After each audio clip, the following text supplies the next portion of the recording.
It's time for the Miller's Edge with four-time SEC champion and two-time national champion Christian Miller. Once again with Christian Miller taking him down. Here's college football playoff national champion Christian Miller on Tide 100.9 and 12:30 a.m. WTBC.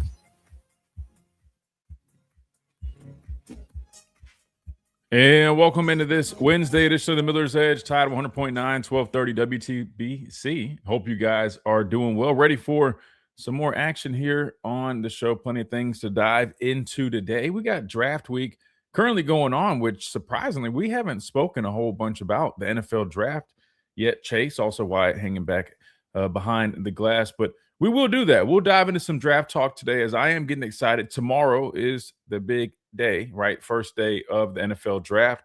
And to celebrate that or talk about it, honor it, whatever words you want to use there, we're going to be joined by former first-round NFL draft pick CJ Mosley from the Baltimore Ravens, and of course, then signing with the New York Jets before calling it a career about a year ago, I think at this point, before starting his own agency where he now represents young men, right, that are either in college or heading to the NFL draft, both NIL and NFL guys, which is really cool. So we're going to have CJ join us on the show tomorrow. We're going to talk about his experience with the NFL draft, his playing experience, of course, maybe some Alabama stuff. And then I also want to pick his brain about kind of what he's doing right now, right? Because I know a lot of people are interested about the whole NIL space, and I think it'd be cool to get his perspective being a former player who now, after having a highly decorated career both in college and in the league, he now owns his own agency where he represents a number of players, both in college and guys that are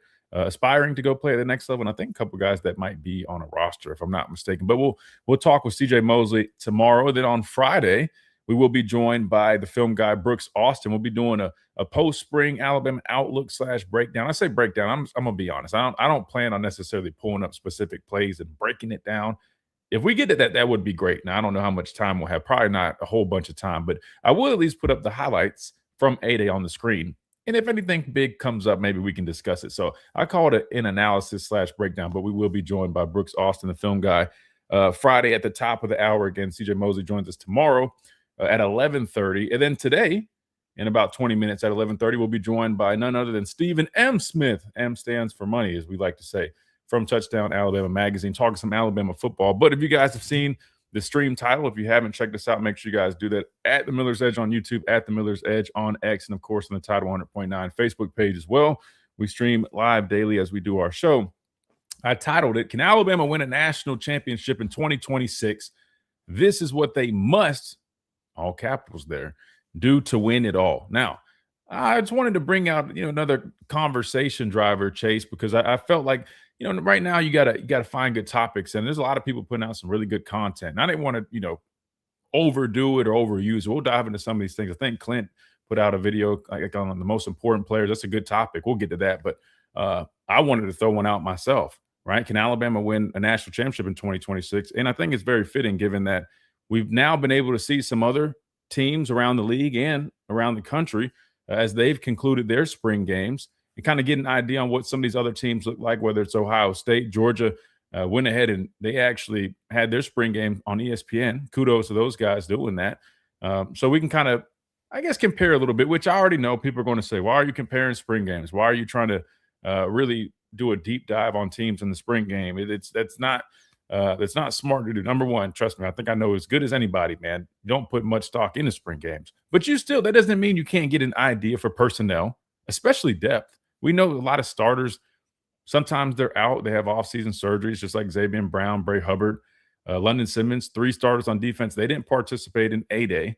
But that doesn't mean we can't watch A-Day and get a good idea for some of the new transfers, kind of who they are as football players, how they fit in this defense. So I still think there are some things you can take away from spring games without going overboard and necessarily predicting if a team is going to win the national championship or not, contrary to what we're about to do here on the show today, but only because it's a good talking point. So we'll discuss that.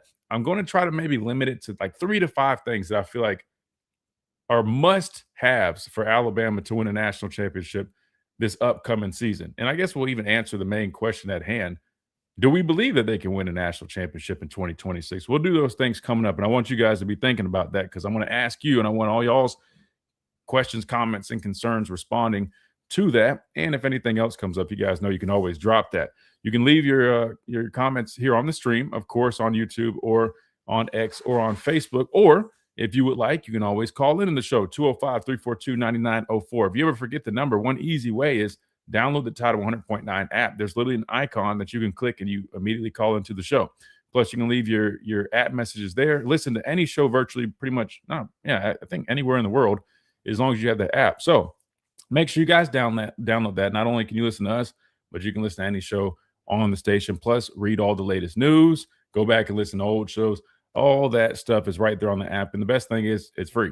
So make sure you guys do that. But of course, if you guys like watching the show, check us out on YouTube at The Miller's Edge. Now, I'd be careful telling people to go listen to old shows because do you still have Michigan fans in your mentions every once in a while from the Rose Bowl? Because I know for like a year, 2 years afterwards, you were still getting them. So I've had comments on YouTube, not so much like on our X account, but I've had comments on YouTube. Yes, of like I'll get a random notification that I'm thinking it's from like a stream we just did or a video I just posted, and I start to read it, and it's like, "Take that, Alabama, go blue." I'm like, "What?" And then I look, and it's like on a video from like 2 years ago, and I'm like, brother, I mean, we have to get you up to date here, man. Like, I mean, listen, like, even I get it. Like, if you go back even the year before in the bowl game, you got it. Like, and if anybody, what's crazy to me, and I'm glad you brought this up, the craziest thing to me is like, I feel like when it comes to somebody that primarily covers Alabama, I'm about as fair as it gets. I mean, you guys heard my stance on the whole Indiana thing. I'm like, out of all people you guys want to come troll, I give credit where it's due. When Michigan beat us, like I didn't make a whole bunch of excuses. I talked about how good the defense. I'm going back to the Rose Bowl. Their defense was great, right? Even all the way down to that last play. I just was talking with my neighbor who happens to be another former Division I football player, and we were just talking about that the other day. I mean, that last play of the game, everybody's attention's on Jalen Milroe, but look at it. It really was the right tackle, J.C. Latham, that got blown up by a transfer from like Coastal Carolina, something like that. Defensive end blew him up, knocked him in the backfield, and blew up the play. Long story short, I always make sure I give credit where it's due. So it always kills me when I still see people like trolling and saying this. I'm like, you clearly didn't watch the video. Now, if you're mad that I predicted Alabama to win, I mean, what do you expect? I got to ride with my folks. And even when I'm a little iffy on it, I'll acknowledge that. But it is funny. Even like with the Indiana take, which really was very defensive of maybe Indiana's perspective. And not like I was trying to go against our folks, right? Because I'm an Alabama guy. I just wanted to put myself in their shoes. And it was funny. You know, I had a lot of Indiana folks follow the X account because of that. And I'm like, I don't think you guys are going to be here very long. Because, I mean, we cover Alabama like 90% of the time. I don't know how much more I'm going to talk about you guys. So I guess enjoy it right now while you have it. And I just told you guys the defensive coordinator even favored it yesterday. So it made its way over to the Indiana side of things. That said, as complimentary as I was and defensive as I was from their perspective, I still had a couple Indiana trolls like under it. I'm like, all right, guys, like you either didn't listen to this clip or you just are just trying to be ignorant right here. But like I told you, my advice always is, man, don't take this stuff too serious. I think it's one of the things that comes with sports, whether you're playing it or whether you're a fan of it. That's what I mean. Listen, smack talk and people going back and forth debating. I think as long as you do it and keep your emotions in check, man, that's what makes it fun. At least I like it. I wish we had more people that would call in and kind of debate some of the stuff. I do. That's why I like when my dad jumps on here. It makes it fun. Not saying I necessarily want to, go to war with you guys, but I think it's cool when you have, different opinions because then you can kind of, all right, lay your case. They can lay theirs. And I don't know. Maybe that's why Adam said I could potentially make a good lawyer one day, even though I have no interest in taking a bar exam. That said, that's kind of what we got planned for today. Another thing I thought about throwing out there, again, it's the off season, so we got to have some fun things just to throw out there for the heck of it. Plus, I see our guy JT just retweeted our stream league. Thank you, JT. Shout out to him and Roll Tide Nation. I believe you can find them on their social platforms. I think he did a tweet today about start, bench, cut. I think things like that are really fun to do, especially in the off season. I'm terrible at it because I'm always like, I have a hard time making my mind up. But I kind of want to throw it one of those in there today, You too, also if we have time. played with like half of them Yeah. when these things come around. And you don't want to offend anybody. You don't want to offend anybody. But to be fair, but listen, you got some people, though. I hate to say, I got some teammates I'm disappointed with, man. Like, it's like when you're here, you're real close. And then when guys move on, whether it's ego or the league gets to them, man, some guys kind of switch up. So maybe I'll end up cutting those guys. I'm going to cut the guys that kind of switched up. And I'm going to make sure I start or at least bench the guys that stayed true to who they are. But yeah, I'm not gonna lie, that is one of the unfortunate things. But I think it happens when people kind of move on and they got other stuff going on. But I will say this: it makes you respect guys like Will Anderson, who you just know is like humble as it gets. And even if you don't know him personally, I mean, it clearly is just, you can see it anytime he's in front of a camera. If you do happen to meet him, just a great guy. So I'll just say this: for any athletes out there, man, check your ego. I know it's kind of random, but I'm just thinking about it. Seriously, check your ego, because there's going to be a day where you're not playing the game of football anymore, when you're not under the bright lights like you were, when everybody's screaming for your attention and wanting autographs. And when that day comes, if you're not prepared for it or you aren't humble, you're going to be in for a rude awakening. I will say that. Not saying that I had to go through that. Luckily, I've always kind of had a mindset of, I would say I've been a little bit mature, and I've always understood that, hey, man, football is not my identity. I'm not going to get caught up in that. But there are a lot of guys where that is the case. And I just hope they got it figured out when they do cross that road, because it is a tough battle for a lot of athletes. And it doesn't help when you're so used to that limelight. I don't know. Maybe just some words of advice for any young athletes out there, man. Stay true to yourself. Don't ever let all this, the star rankings and NIL and all this bull crap get to your head. At the end of the day, you put your socks and shoes on the same way everybody else does. We all bleed red. All right, we got to hit a timeout. We come back. We keep on rolling right here on the Miller's Edge. Tide 100.9, 1230. WTBC. We'll dive into this conversation. Can Alabama win a national championship in 2026? What must they do, right? Come up with like 3 to 5 things. I'm going to list mine. I'll let Wyatt and Chase offer their thoughts. And then, of course, we'll get to you guys here. 205-342-9904 is the number, or just join the chat and you can drop your answers and responses right there. Stephen M. Smith also coming up at 11:30 right here on the Miller's Edge. Tide 100.9, 1230 WTBC.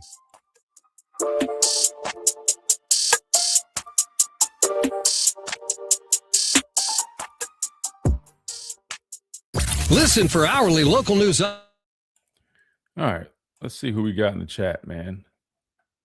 Arthur, what's up? We got Ken, we got JJ Anale. I was just joking around, man. We're making Alabama Latin again, or I guess Hispanic. I don't know. It's funny, man. It started with the Dolly Tide hats, and now we got folks speaking Spanish in the chat. One day, I'm just going to come on here and just like let it rip in Spanish, man. Or maybe we'll just do a sub channel. Maybe we'll do something called like the Miller's Edge Espanol. But I'm gonna have to find me I guess a co-host that also speaks Spanish. Probably not going to happen, but that would be cool. One day to do that would be cool. That is my goal, man. I want to do like a Spanish broadcast. I think that'd be dope. All right, Joey's dropping his stuff. I'm going to save y'all's answers for when we get in on this conversation. Dang, y'all are quick to answer though. Goodness. All right, wait. hold on. Wait. Let's talk through it first. Goodness, y'all Hey, this is probably going to be a good little topic for today, man. Yakenji, what's up? Good afternoon. Good morning if you're on Central Time. Jake, what's up, man? Happy Wednesday, brother.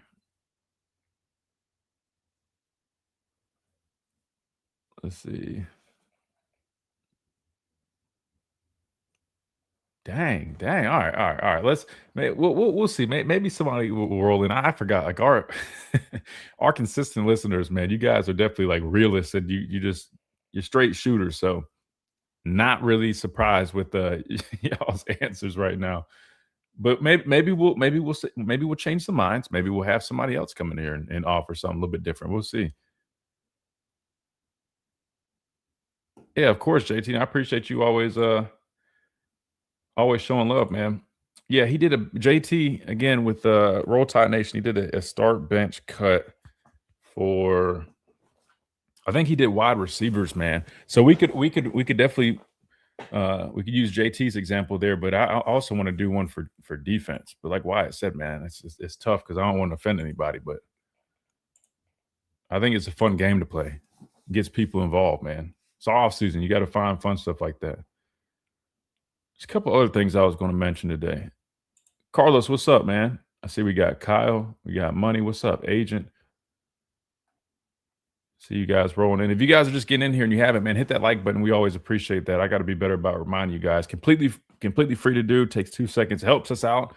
Helps more people get in here. Makes the chat more interactive, which makes it more fun for you guys. Helps us continue to grow and keep things free, right? Like we like to do. Again, big thanks to all our partners who help make that happen. So make sure, again, if there's anything that our partners like Brian Harder Construction, where there's asphalt restoration, Lamprello Law, Andrew Sports Medicine, you name it, man. R&R Cigars. I'm probably forgetting a couple, but make sure you guys support our sponsors because they're the ones that help put all this stuff on. And supporting them supports us, right? And just thanks them for helping making all this stuff possible. So outside of that, man, just click that like button, subscribe, all that good stuff. We appreciate you guys, man.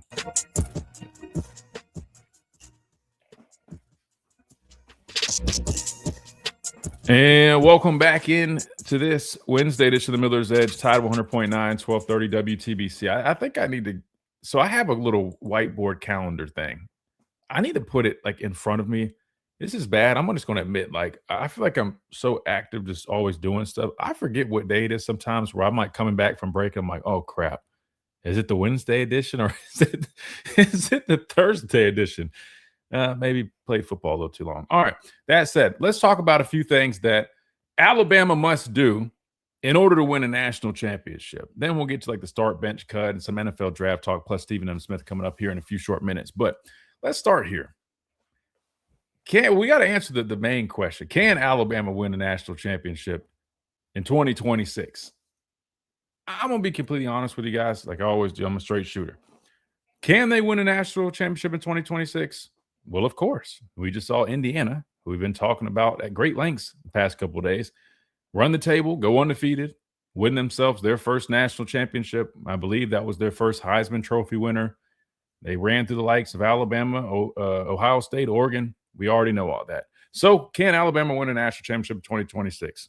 Well, of course they can. Pretty much anybody can. Well, I probably shouldn't say anybody, but I think that for the most part, we'll just say anybody can, right? We'll include everybody. Do I believe Alabama is going to win a national championship in 2026 personally? I don't. I don't see this football team where it stands right now winning the national championship in 2026. That's not to make anybody mad. That's not shock jock radio. That's just my opinion, and I don't think I'm alone. I think there's a reason why nationally, right, the over-under on the win total for Alabama is at like 8.5. So before you get mad at me and raise your pitchforks, man, do it to everybody around the country, right? It's not just me. Now, I did say that could they do it? Yes, I technically think they can, right? I mean, it's not like I think we're far off from it. So what must they do in order to win a national championship in 2026, right?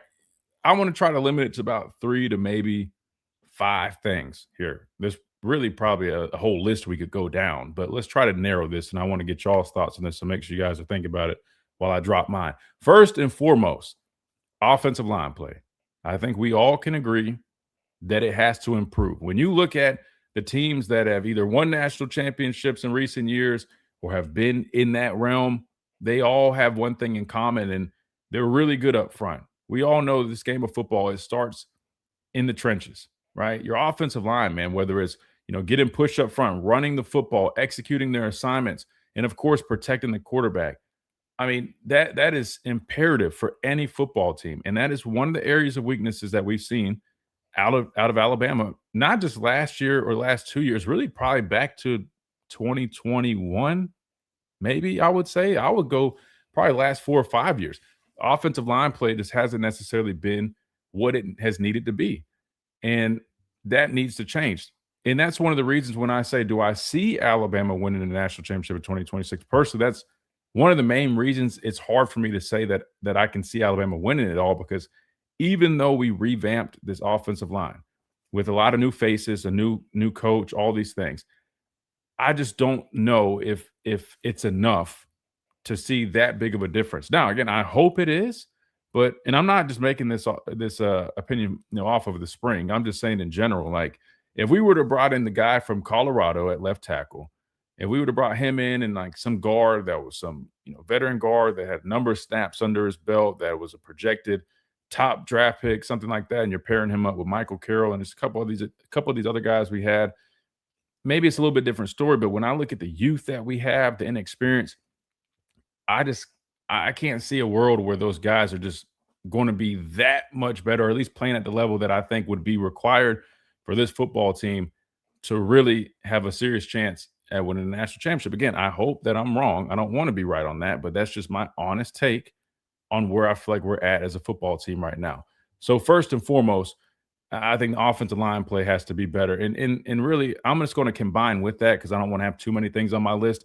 Running game. We all know, like, the main part of that really is the running game. From a protection standpoint, I don't have the exact numbers pulled up. We did a decent job in protection, at least from the offensive line standpoint. Now, the backs in protection, a little bit of a different story. They struggle. We know that. But I'm just going to group all that together. Offensive line play / running game has to be better in 2026 if Alabama is going to win the national championship. Number two, I'm going to go on to the other side of the football for defense, right? We all know the secondary was one of the better units in the country last year. Matter of fact, I mean, defensively, we had a lot of really good statistics. And in terms of like national rankings, passing defense, we were number 9, scoring defense, number 13. This one's not on here, but red zone defense, I would imagine, was pretty damn good. We did a really nice job of holding teams to field goals. So all that needs to be consistent again this upcoming season. Total defense was number 18th nationally. Now, rushing defense was number 37 in the country, which really is not bad. But I think the biggest issue for me was the consistency at which we stopped the run. And then especially when you look at the teams that gave us the most problems, Georgia, Indiana, and Florida State, all three teams, Georgia and Indiana being contender-type teams, they rushed for over 200 yards when they faced us. That's got to be cleaned up, right? So the consistency. So my number 2 part is kind of, I guess I'm going to jumble a couple things up. The front seven. The front seven has to be a unit. They have to be dudes, right? They have to stop the run. But not only that, consistent pass rush. We know what Yonze Pierre can do. And we know that when they bring pressure and blitzes and run some of these simulateds, they do a nice job of generating pressure. But who can step up, on the other side of Yonze? Who can be another threat? I think Justin Hill has a lot of potential. I think there's a lot left that we can get out of him. What could he do? I want to see that. And I'm optimistic with that. But I think that would be big. So defensively, stay consistent with what the secondary did last year, but our front seven, right? I think a lot is riding on those guys. Being more consistent, stopping the run, better tackling, and then, of course, getting after the quarterback. And third, and my final, I guess, must for Alabama to be able to win a national championship in 2026, it's a few different things, right? Physicality, attention to detail, execution, and consistency. I think all those things together. If you look at the teams like Indiana, you look at Miami, you look at Ohio State, I mean, these football teams, even the Georgias, right, they have a brand of football that they play where it's just physicality from the front line guys to the back, right? And it has to be consistent. There's times where we've shown it, but it hasn't been consistent enough, right? Even from the attention to detail and execution standpoint. Again, there's games, if you look at Alabama last football season, where you would think, without a doubt, they're a top 5 team in the country, right? A couple things that they still needed to clean up. But I thought there were several games I watched last season where I said, hey, Alabama looks like a team that can definitely be a contender. But it was like this, up and down. For my radio listeners, I'm kind of doing a wave signal with my hand, right? You got a couple weeks where, you're on top of the world and you're doing some really good stuff. Then you got a few more weeks where it's just like, man, you're kind of scratching your head. There has to be consistency. And I think that starts with the mindset, the mentality that you have as a football team. Each and every snap, going out there playing physical, imposing your will, right? Not playing to the level of your opponent, right? Not doing it one week, then the other week taking a week off. It has to be each and every single week, each and every single snap that you take. It has to be the same. And I think, honestly, that might be the most important, right? Because everything starts with the mindset. And so I think if they can find a way to tap into that and have that type of mentality and play with that level of physicality, attention to detail, execution, right? A lot of the issues we're describing for Alabama really could be fixed with a lot of that stuff that I just mentioned. And so that would be my third and final must for Alabama in order to win a national championship in 2026. We got to hit a timeout because when we come back, we're joined by Stephen M. Smith on the phone lines. And then, of course, after we finish up with Mr. Stephen M. Smith. We'll go to you guys, 205-342-9904. We're talking about Alabama in 2026. Can they win a national championship? I want to get y'all's thoughts on that. And if so, what are the musts that they have to do in order to do that? We'll continue this conversation on the other side right here on the Miller's Edge. Tide 100.9, 1230 WTBC. Quick timeout. We'll be right back.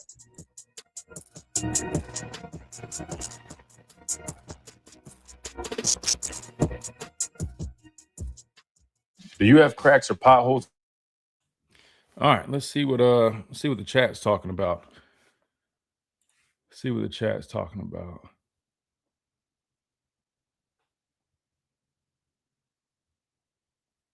Let's see.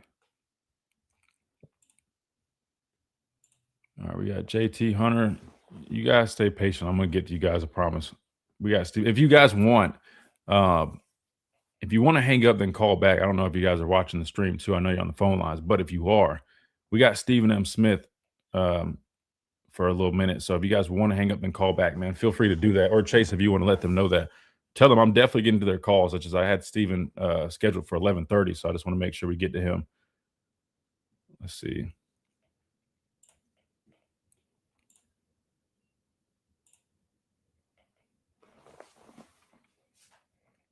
Grayson says with Keelan Russell, yes. Austin Mack, maybe. All right, good deal. Yeah, I was about to say just as soon as we wrap up with Stephen, JT, just hit us up, hit us on the phone line. I promise I'll go straight to you. I don't want you just waiting on the line. Won the Joe Moore Award in 23, got a physical to win that award.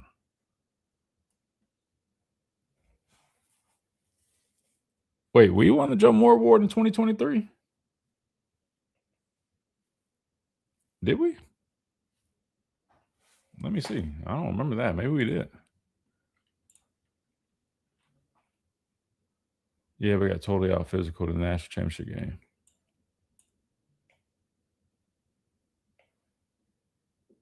Oh, you're talking about Washington. I'm sorry. Oh, yeah. That's right. I was like, wait, hold on. I don't remember us winning the Joe Moore Award. I'm like, I don't think they were that bad, but I don't remember them winning. Okay, yeah, you're right. Washington won it. I knew I was confused for a second. Yeah, but to be fair, the Joe Moore Award isn't necessarily like a physicality trophy. You know what I mean? Like, I think a lot of it was for them. I mean, their quarterback was like the highest rated passer, or I guess threw for the most yards, something like that. I'm sure they probably, limited the number of sacks they gave up on the ground. They didn't do a whole bunch. And on the ground, let me see, 2023 Washington. Let me pull it up.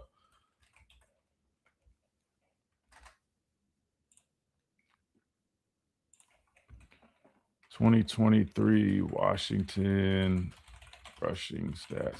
I don't think it went terrible, but it was not. I think it was only like 120 something. Yeah, 118 per game. They only rushed for 118 yards a game.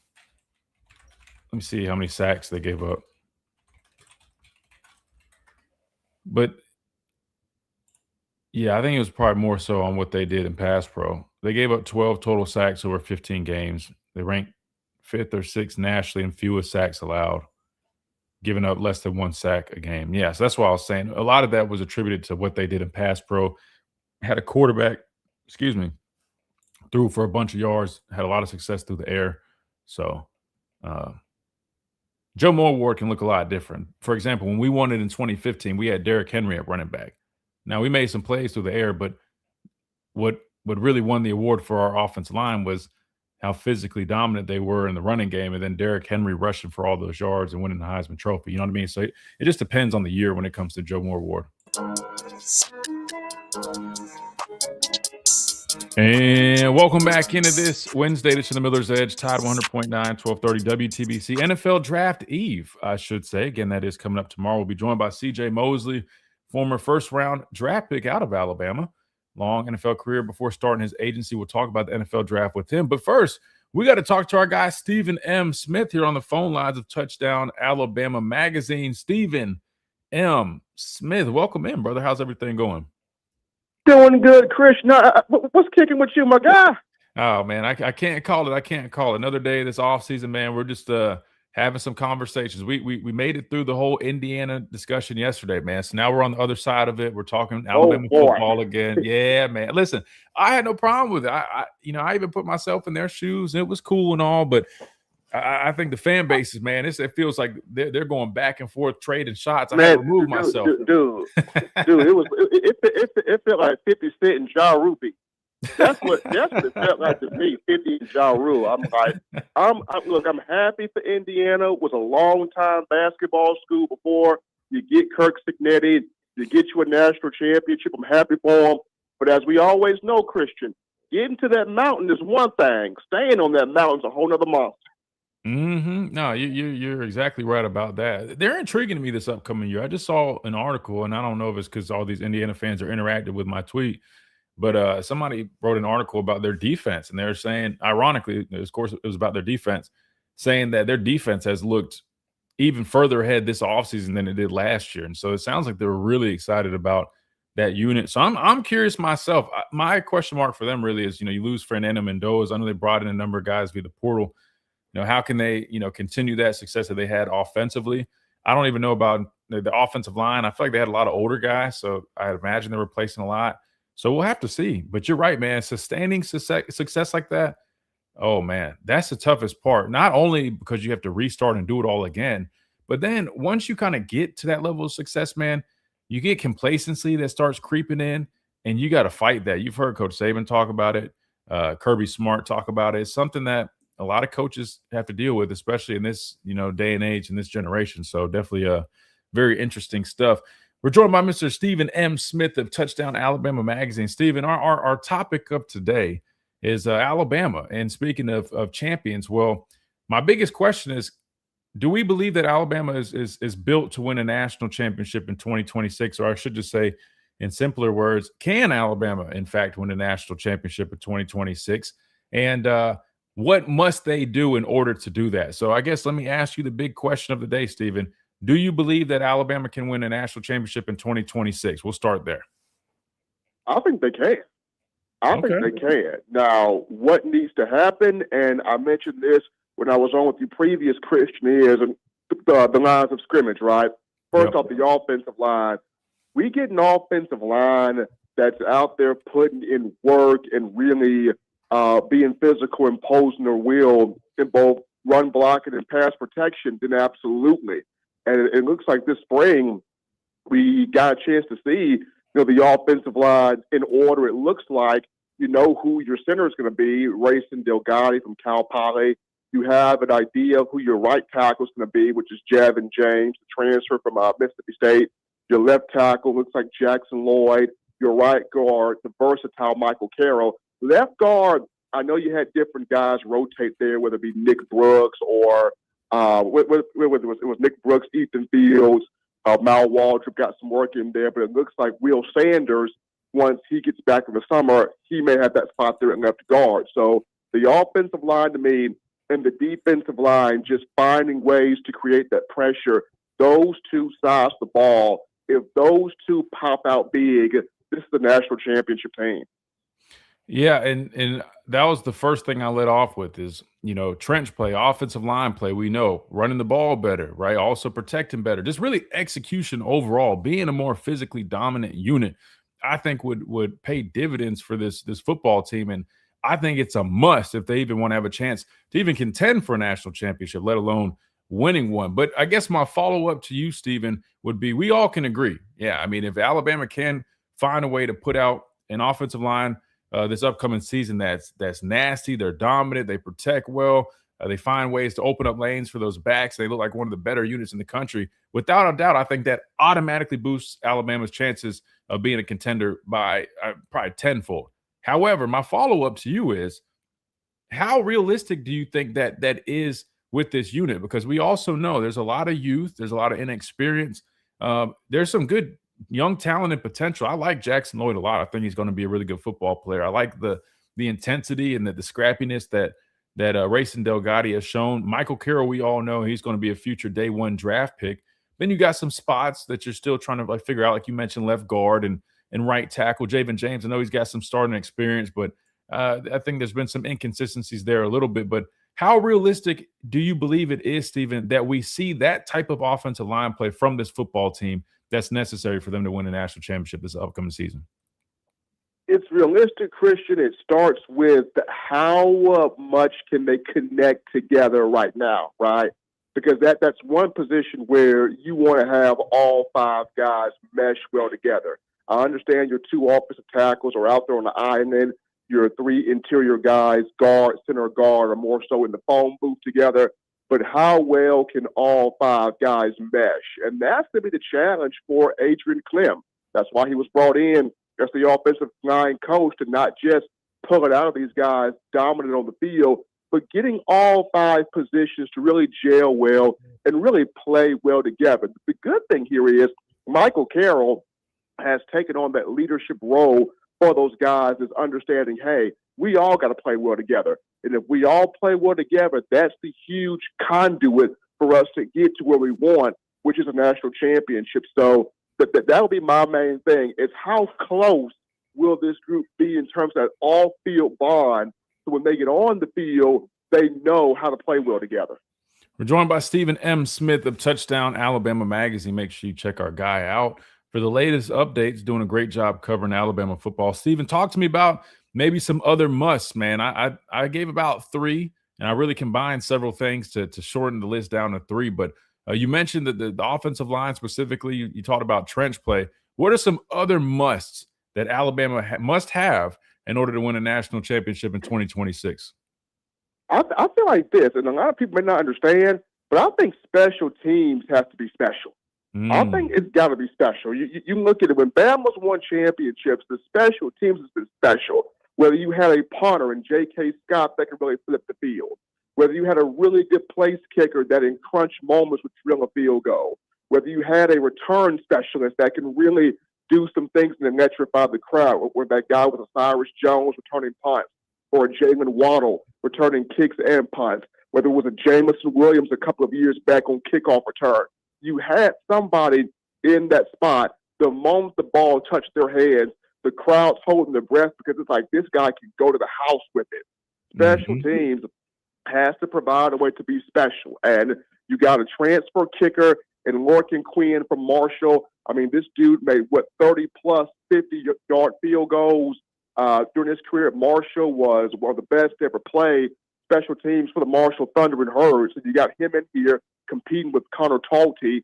You brought over a transfer punter from North Alabama. He's got a leg on him. That's going to be a fun conversation there.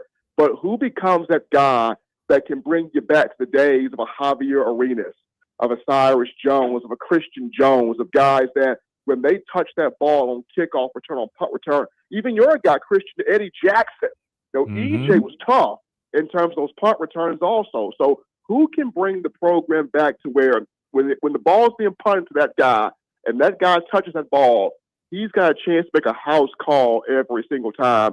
Special teams has got to be special. Yeah, we talked about that, I think, last week here on the show about, when you have a guy like that back there, or any type of returner, or just the impact that has on the momentum of the game, how it can just bring your sideline to life. Like, I know, like, for us, you just mentioned Eddie Jackson. I was on that punt return unit, and it felt anytime that he was back there fielding a punt, I knew there was a good chance that he was going for 6. I mean, just like you mentioned, Cyrus Jones back in 2015. Oh man, he was special. And we kind of went on a run like that. Think about it. I mean, Kenyon Drake did a lot of good stuff in the return game in 2015. I mean, we had a number of guys. Jalen Waddle was special, but I agree with you. We have to see a return of that type of special teams play if Alabama does in fact want to see themselves being crowned national champions in 2026. All right, you gave me offense. You gave me special teams, Stephen. There's got to be something about the defense. Listen, I just gave them a lot of credit. I think their worst ranking, really, from what I saw, was like, rushing defense was like 37th nationally, which is actually not bad at all. The rest, I mean, I think passing defense, number 9th in the country. I want to say total defense, like 18th. So defense did a lot of really good things. So we know if they can piggyback off of those performances, they're in really good shape. However, there's always something to improve on. What is a must on the defensive side of things for Alabama? I think a must is going to be getting to that ball and stopping the run game. That's a must. Stopping that run game is going to be huge here for Alabama's defense. We talk a lot about who are the pass rushers going to be, and that's important. But I think we got to have some run stuffers also. You got to have some guys that can get some tackles for loss in the backfield on these running backs. And I think the biggest thing is going to be who plays next to Caleb Woodson. Caleb Woodson is going to be your Mike linebacker. He's going to be your signal caller, your green dot voice there in that room. But who is the off-ball guy that plays next to him? QB Reese has got talent. Caden Jones has got talent. I like what I'm seeing from Luke Metz. So it looks like those three will be the main three in the conversation. But then you got this Xavier Griffin kid, this 5-star from Georgia. How much of a push can he possibly make? And then you got two guys kind of developing with Abdul Sanders and Duke Johnson. So who snatches this off-ball sting position, this lateral to lateral, the sideline spot there to play next to Caleb Woodson? Something that my eyeballs will be on. Yeah, 100%. And I will say, man, you mentioned a number of those backers getting some reps in there with Caleb Woodson, and I've been impressed with a number of them. I think they've done some very good stuff during the spring, and I'm excited to see the growth that they'll have over the summer and once they get back into fall camp. It's going to be interesting to see how that group continues to keep making progress, because we all know how important those linebackers are going to be, given that we lost all three of the guys we've had over the last 2 seasons. Now that they've gone on to the NFL draft, hoping to hear their name called sometime this weekend. Steven, I got to ask you, man, I saw you talking a little bit about this quarterback situation, man, and it sounded like you were alluding to you feel like Keelan is the guy. So it sounds like you're pretty, no, I wouldn't say firm on that. Are you pretty solid that Keelan is the guy? And I guess my next question is, how do you see that taking place? Do you feel like he's day one, week one, game number one, the guy, or do you feel like, week one we could see both quarterbacks a good bit? How do you see that whole process playing out? Right now, I think Keelan does have the edge right now. I'm not saying that Austin Mack couldn't take it back. I mean, I mentioned he would have to this summer take some receiving targets with him and go to work throwing the football with him. Going to work building that chemistry and that camaraderie with those guys, whether they're training in Florida, whether they're training in California, Texas, doesn't really matter where you train at, but take some guys with him and get to work, because right now, the final image in the minds of Alabama fans, when you talk about the narrative, is Keelan Russ shined on A-Day.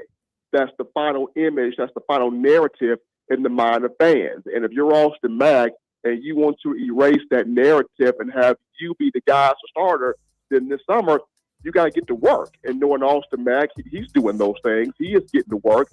I think it could be a situation where the first game against East Carolina, you see both guys out there, and whoever, performs the best is the guy moving forward. But knowing Austin Mack, he thoroughly understands, hey, this summer, I got to get my grind on.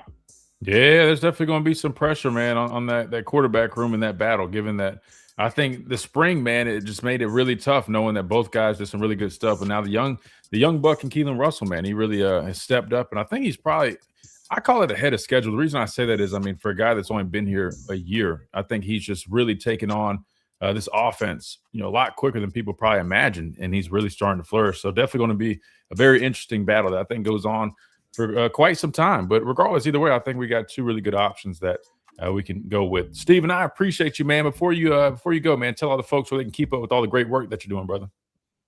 Oh, absolutely. They can hop right on over to touchdownalabama.com. That's the site there, touchdownalabama.com. We're keeping everybody entertained, informed, or up to date on what's happening with the Crimson Tide, even when we get down to the dog days of the summer, which is about to happen. So keep it locked right there on touchdownalabama.com. We're getting some draft stuff rolling with the first night of the draft being tomorrow. It's going to be fun to see where Ty Simpson and Caden Proctor get called, and other guys get called as well as the draft this weekend. And you can go right there, touchdownalabama.com, and then YouTube, it's Touchdown Alabama Magazine. Right there on YouTube, we got the video side of keeping you updated on your Bama as football season will be back soon. Absolutely, man. I appreciate you, brother, and look forward to hopefully doing it again next week. Hey, take it easy, my guy. Have a good one, Christian. Yes, sir. You too, Steven. We appreciate you, brother. Good stuff. All right, we got to hit a timeout. When we come back, we'll keep on rolling. We'll go back to the phone lines. We'll probably wait to the top of the hour so we give you guys plenty of time. I know we had JT, Hunter, and others lining up. We're going to go to you guys and talk a little bit more about this when we come back right here on the Miller's Edge. Tide 100.9, 1230, WTBC.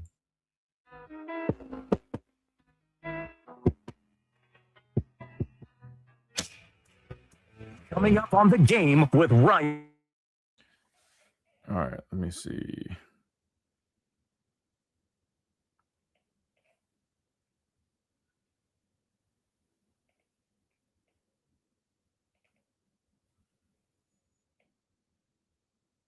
South Padre says, need to control the line, get any kind of running game, and be consistent week to week.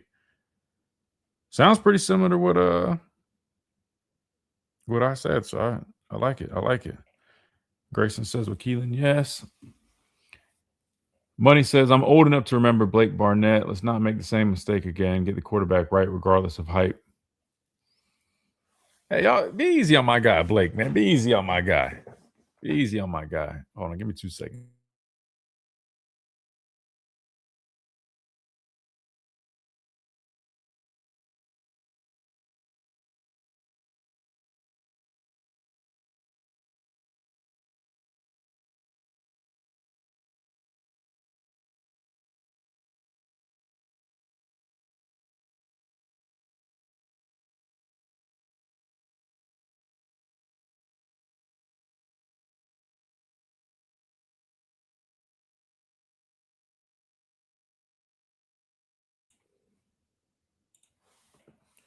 Star Jackson. Hold on. Star Jackson.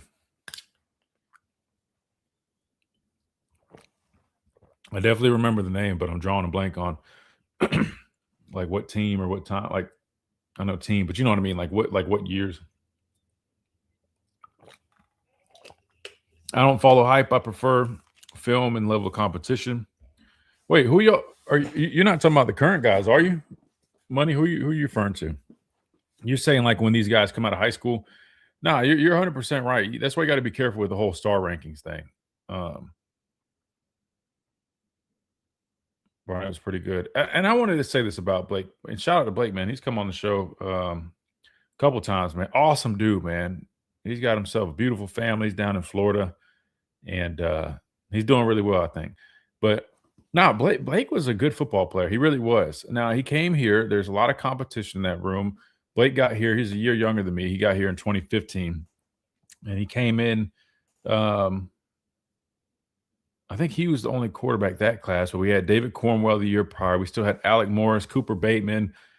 We had a number of quarterbacks in that room, and there was a lot of hype and attention on Blake, rightfully so. I mean, he's like a 5-star quarterback out of California. You know, Lane Kiffin was recruiting him.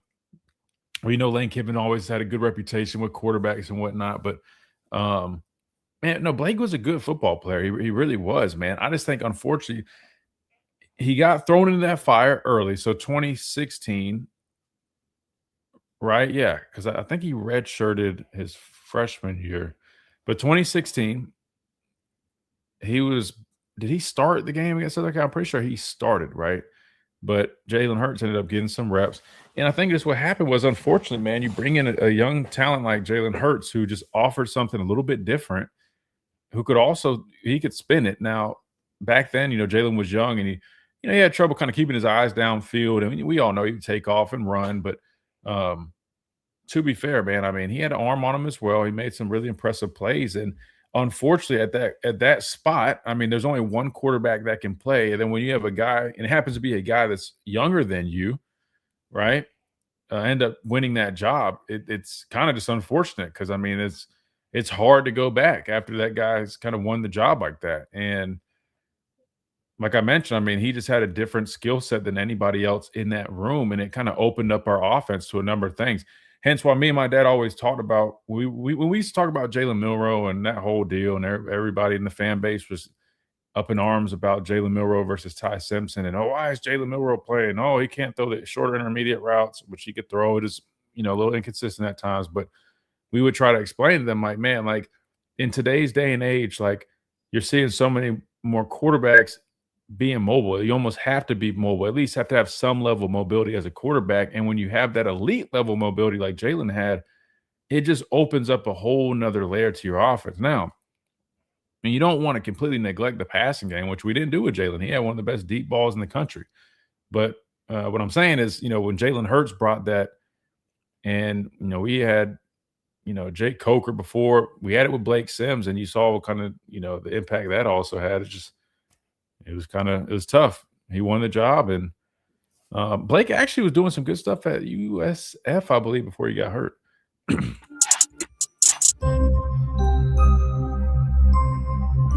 And welcome back into this Wednesday edition of the Miller's Edge, Tide 100.9, 1230 WTBC. Big thanks to Stephen M. Smith from Touchdown Alabama Magazine, who just joined us via the phone lines. We're going to go back to the phone lines, and we got some folks lined up. But first, let us hit this top hour break in about a minute or so. That way you guys have plenty of time. So before we do that, a couple little news and notes. You got the NFL draft coming up tomorrow. We got Jaisha over in Pittsburgh. She's covering it, man. So check out all her stuff if you guys want the latest with the NFL draft, specifically on Alabama's guys that are both attending. You got Ty Simpson and Caden Proctor. Jaisha is actively covering it. I know she posted some clips she had tagged us in, and we appreciate her doing that. You can follow her at Jai Nance. Also, Sneeze Sports is her media account, but she's been uploading a lot of content showing both guys working in the community with the local youth a day ahead of their big day, as they hope to hear their names call night one of the NFL draft. So we'll talk some NFL draft here coming up in a little bit. I know there's been some final mock drafts that go through, I think it's full 7-round drafts. So we can actually talk about some of the other Alabama guys that are hoping to hear their name called over the weekend. Just a quick little, spoiler. Outside of really Ty and Caden Proctor in the first rounds, maybe a guy like Jeremy Bernard day 2. Seems like a lot of people are mocking the rest of the bunch, probably more like day 3 type players, which, again, nothing wrong with that at all. I was a 4th-round draft pick. I'm telling you, you still can. It's about what you do when you get there, number 1 and 2. As long as you take care of yourself, man, it's still a life-changing thing. And let alone just hearing your name called is something really special. We'll talk about all that. Plus, we'll talk about it with CJ Mosley tomorrow here on the show at 11:30. As well. But first, we're going to hit this top hour break. When we come back, we keep on rolling right here on the Miller's Edge, Tide 100.9, 1230, WTBC.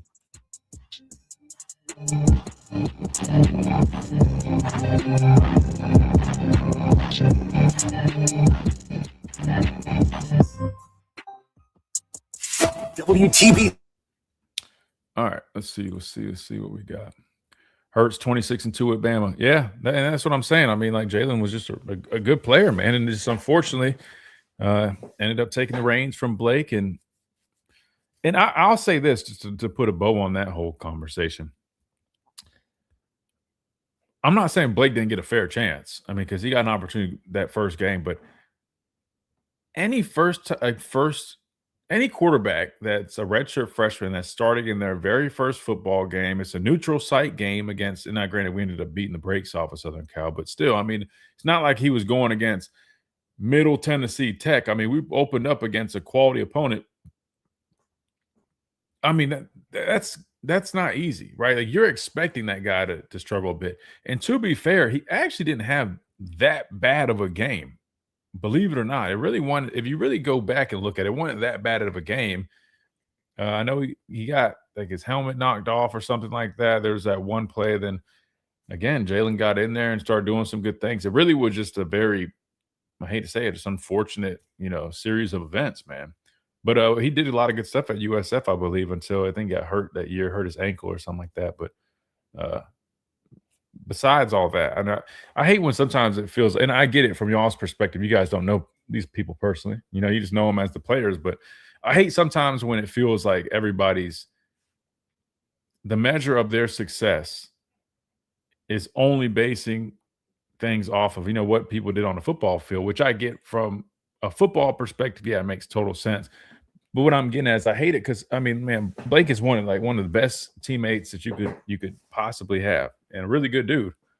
So sometimes I hate it because I'm like, man, when his name comes up, you just think of, oh man, the guy that got beat out by Jalen, and he was supposed to do this. He was a 5-star recruit, but really, man, that was just God's plan for him. I'm sure he probably wish it would have worked out a different way. But at the end of the day, man, he's got a beautiful family, got to play some good ball. He transferred a couple of times, and sure he probably wishes his career went a different way. But nonetheless, man, great dude. Great dude. He was a good football player. So, point is, just because the kid has a ton of hype and skills, that means he's ready. Underwood looked overwhelmed last season and not much better this spring. Yeah, listen, that's why you expect growing pains from young quarterbacks. Doesn't matter how good they are, but some are going to be a little bit more ready to handle it than others. But JT, Hunter, you guys they're lined up on the phone lines, man. We'll come back to you guys if you still want to jump on here. Be glad to take y'all's calls when we come back from this break. Russell puts on 10 more pounds. He can be used in RPO. Well, you guys got to remember, RPO doesn't just mean quarterbacks running the football. RPO would just run past options. So I think some people are mixing it because you do see a lot of zone read stuff included with RPO. RPO doesn't. Anybody can run an RPO. Fernando Mendoza, his system was an RPO system. He's not a dual threat quarterback. Now he's sneaky athletic, but RPO literally just means run past options. So that could just literally inside zone. You just reading, handing the football off, or you're pulling it and throwing the ball. But if you're specifically referring to, which I know you are, I know what you're saying, like zone read type RPO game, yeah, I think him putting on some more weight would definitely be very beneficial, because we all know what he can do with the ball in his hands. I think you guys got a glimpse of that in the spring game, and if you just watch his highlights, you kind of just get to know him as a player. The dude has some wheels. He's shifty. He can be very effective on the ground. I'm referring to Keelan Russell, but for durability purposes, I do believe he should gain some weight. Which true freshman do you think plays the most in 2026? Great question. I love when you guys ask me some questions, man. I need to start doing that. I'm going to start tweeting that. Like, drop me some questions that you guys want us to discuss on the show, especially during the off season. So make sure you guys start coming up with questions like that. I like when you guys do that. It gives us some more stuff to talk about.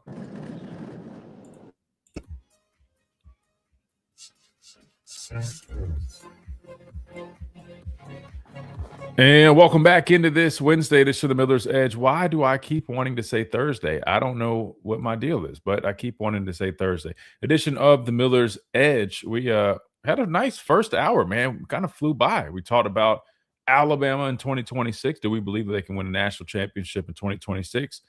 What must they do in order to do that? We had that conversation. We were joined by Stephen M. Smith. We got the passer Payne that just jumped on here as he's traveling on the road. It looks like he keeps missing Stephen M. Smith, man. I feel like you need to catch up with Big Steven. It's been a minute. You should have jumped on here a little earlier.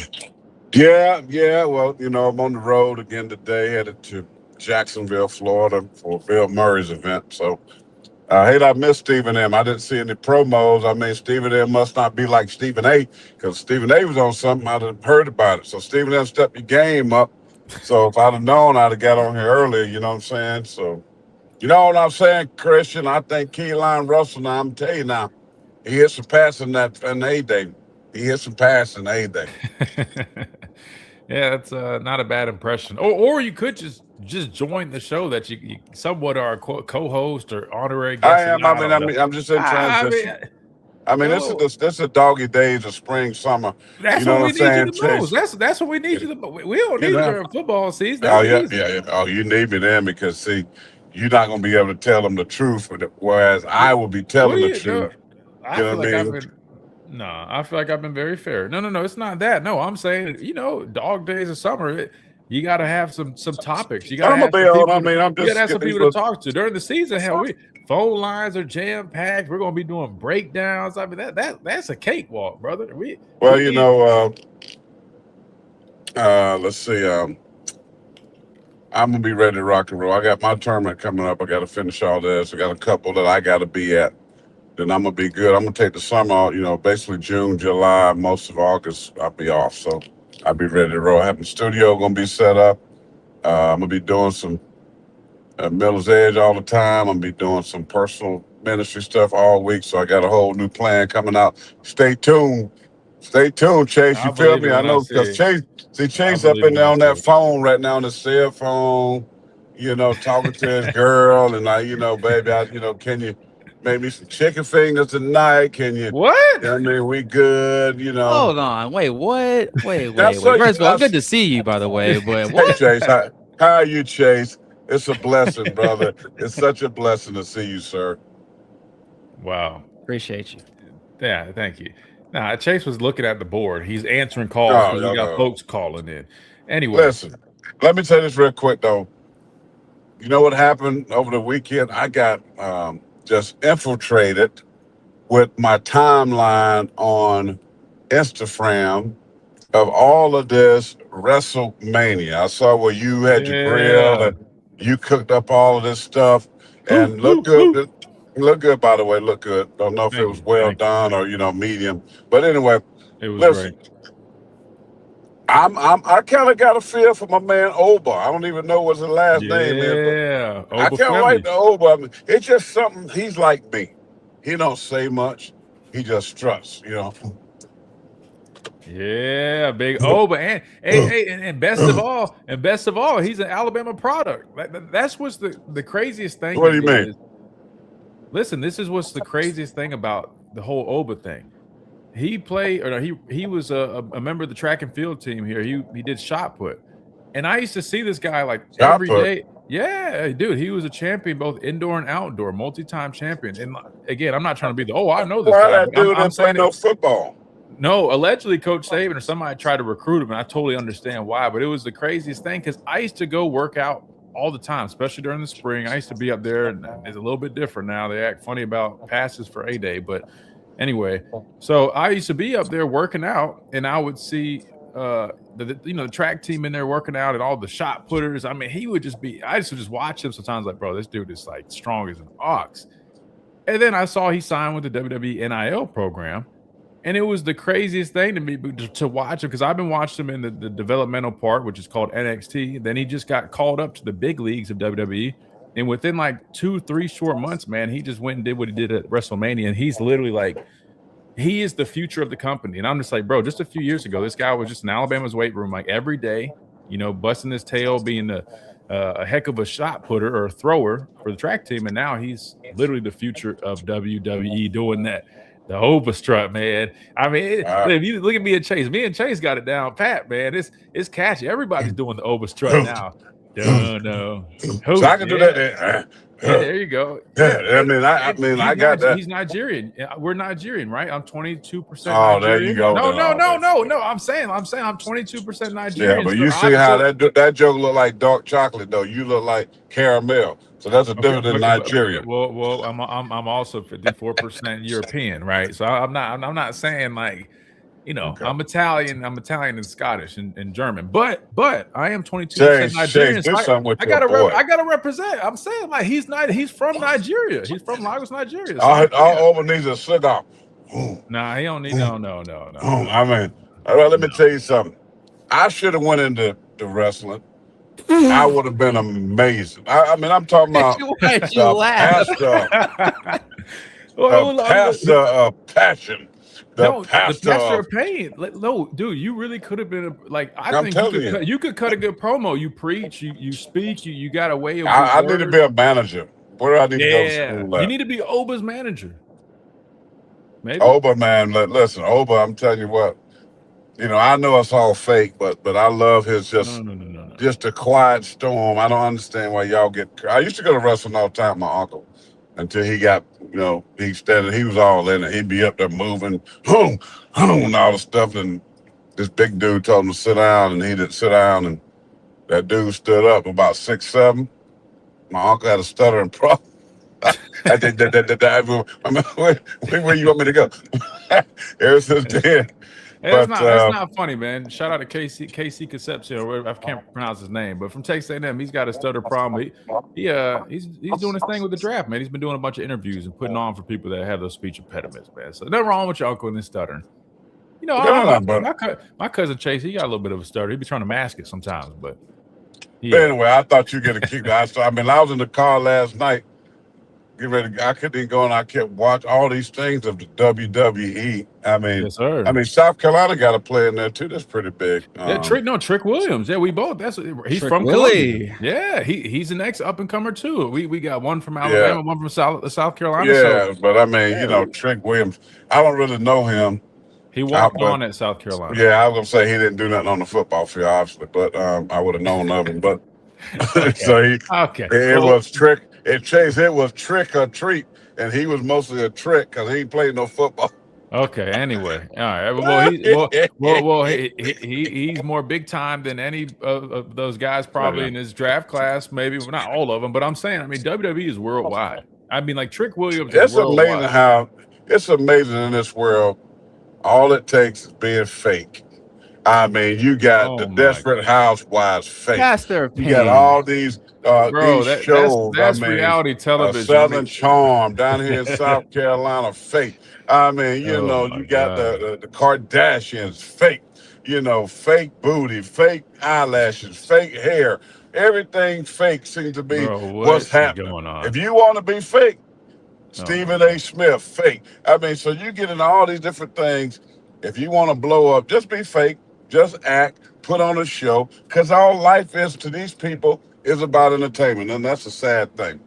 That's a sad thing. Well, that's a great lesson. I'm not disagreeing with you, but at the same time, I mean, WWE is scripted, right? So I mean, like, yeah, it's kind of like a form of it's sports entertainment. Like you can mix it in like maybe a blend of reality television with like sports combat, so to speak. But listen, before we hit this timeout, we'll come back and hit these phone lines. It's scripted. Don't say fake though, because listen, go look at Cody Rhodes' eye.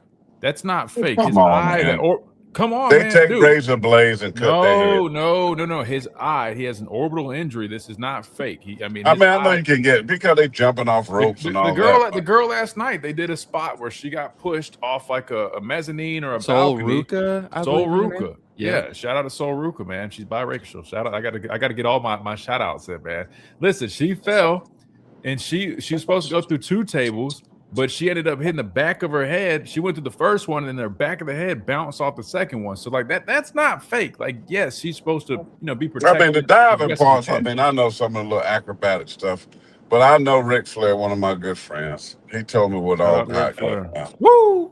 Nature Boy is one of my dudes. And so, I mean, he's a great actor. I mean, it's like if you can act and you can lift weights, take steroids or growth hormones or whatever, get yourself right. I mean, and go to act crazy, you can make some money. I mean, you can definitely make some money. But, look at all the football. I mean, look at your boy on radio now is in it. Who's that? Pat McAfee.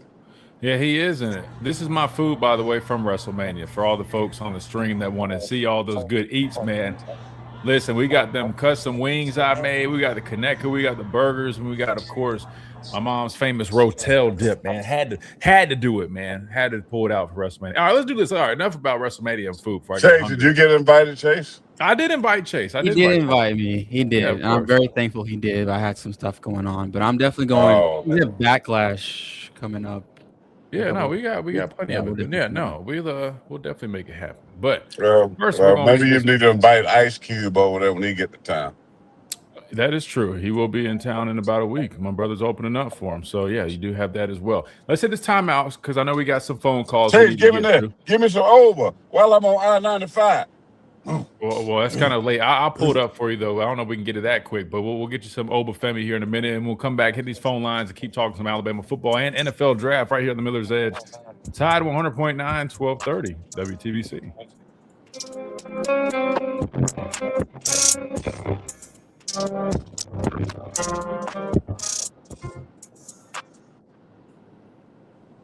All right, good day. Or good. I'm reading comments. It was a good day. Yep. Shout out to Ice Cube, man.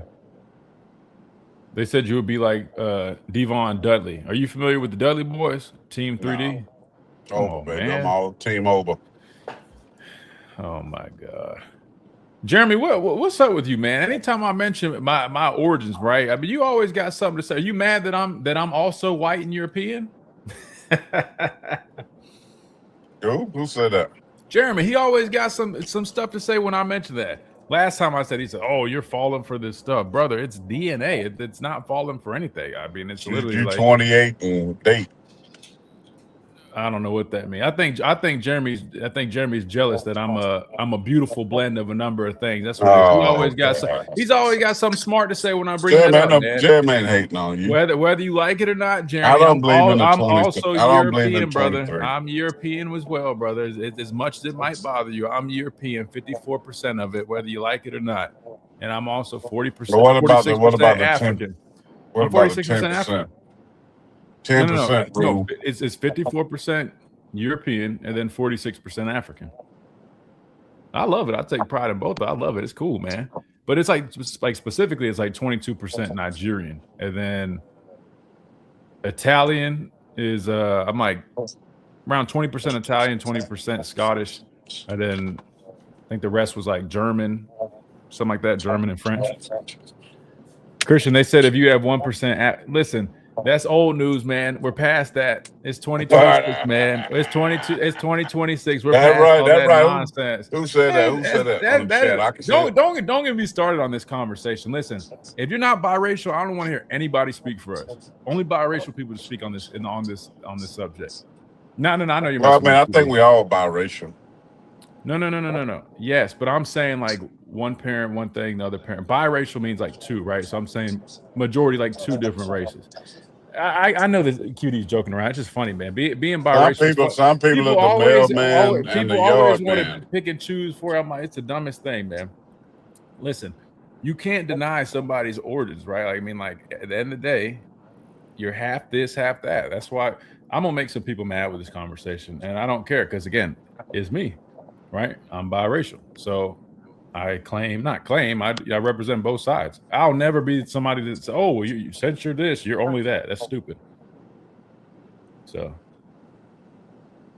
and I understand that everybody's mixed in ways. Again, that's why when I'm referring to true biracial, like one parent being of, Caucasian, European descent, the other being of another, whether it's African American, Mexican, Asian, you name it. That's a true definition of biracial. Not talking about, of course, everybody, even get this, you guys probably didn't realize this, but even Mexicans, right? If they track their ancestry, it's going to come up to other places too. No one's just one thing, but we're saying like generally speaking.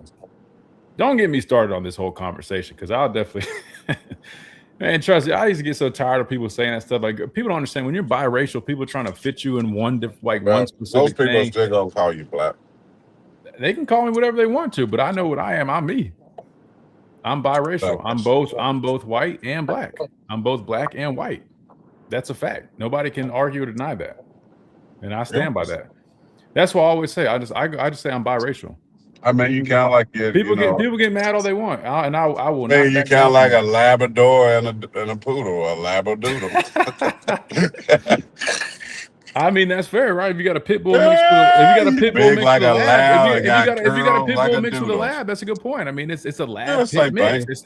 It's a lab pit mix. You don't say, oh, it's just a pit bull. Beautiful dogs. I mean, them Labradoodles are beautiful dogs. Yeah, no. I got a golden doodle. No, I'm saying like no one says, oh, it's just a pit. It's not just a pit. No, but yours is a golden retriever and poodle. Yeah, I got a golden doodle, a little bit different. That's a Labradoodle. That's different. I don't like Labradoodles much, man. I don't like Labradoodles much, but golden doodles I do like. Anyway, all right, let's get back on some football for this spirals into something else because Lord knows it can definitely go there. Cutie said, I wish my grandma could hear what Christian's saying. Listen, it goes for anybody, man. Like, listen, African Americans, that's what I'm telling you. When you're biracial, you hear from both sides. You're too white to be black. You're too black to be white. That's why we cut all that crap out. We're biracial. Simple, easy story. We're both. God made you to be, brother. That's all that matters. Well, ain't no explanation, brother. I love it. I wouldn't choose to be anything else. I love being biracial. It's the best of both worlds. All right, let's get back into this regular conversation here. Back here on the Miller's Edge. You guys got me messed up even come back on the intro. I can't even speak. Well, I went to the radio show. We might win another award if we could rip the radio show and pick up the chat. No, listen. No. To be fair, no. I mean, we could easily run a morning show and just talk about a whole bunch of other stuff, man. But Chase, what you think, Chase? We keep it. I love that. We keep it real, though, with Chase. We keep it 100. Hey, as they say in the hood, we keep it a buck. There you go. You think you're so cool because you're throwing out these terms and stuff. I mean, I'm a ninja, bro. You need to stay off TikTok. I'm just a ninja saved by the grace of God. Don't forget that, right? And amen to that. All right, let's go to the phone lines because we've had people waiting. And I don't know who's still actively there, but I definitely need to get in this. We're talking Alabama football 2026. Can they win a national championship? And what are those musts that they need to do in order to accomplish that goal?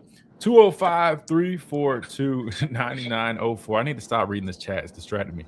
All right, we got is JT up there first, Chase? Because I know he was first in line. All right, let's can you put him online? I know you're on the phone, but JT, are you with us, brother?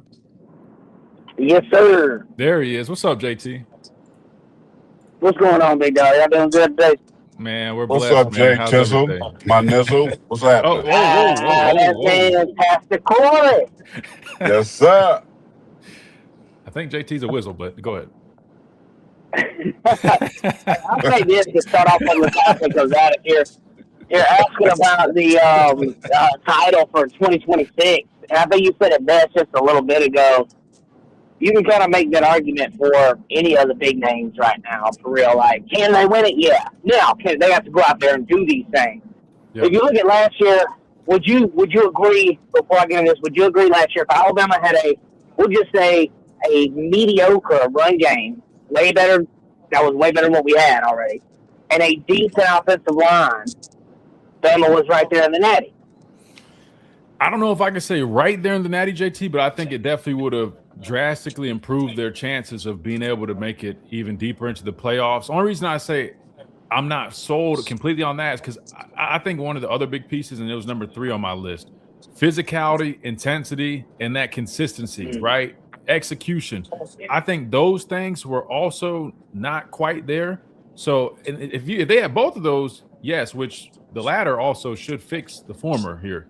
But I'll tell you, yeah, I think the running game and offensive line play would have definitely increased their odds. But I just think you got to have just that mentality. It just is that piece is a big one for me, just from my perspective. So in 26, and that's where I think that a lot of people, when I say people, fans don't understand until you start looking at it. Inexperience is one of the big keys for this season, I think, may play a role into us not getting there. Inexperience is a big thing for us. We have guys, new faces, new places, all over the field. Now, can it be done? Yes. Because if you look at the 2011 team, look at everybody that went to the NFL in 2010. Everybody was like, oh, yeah, Bama's going to, class. Now Saban was there. Everybody make that argument. I get that. That's not what I'm trying to say.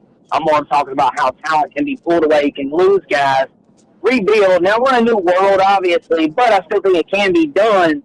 I just don't think and you said this already before as well, you don't just throw in the chips on the 26th season and just be like, oh, yeah, well, this ain't the year, we're going to do it next year. That's not your locker room. Like, that ain't how you build it. They're saying, yeah, next year is the year, guys, not this year.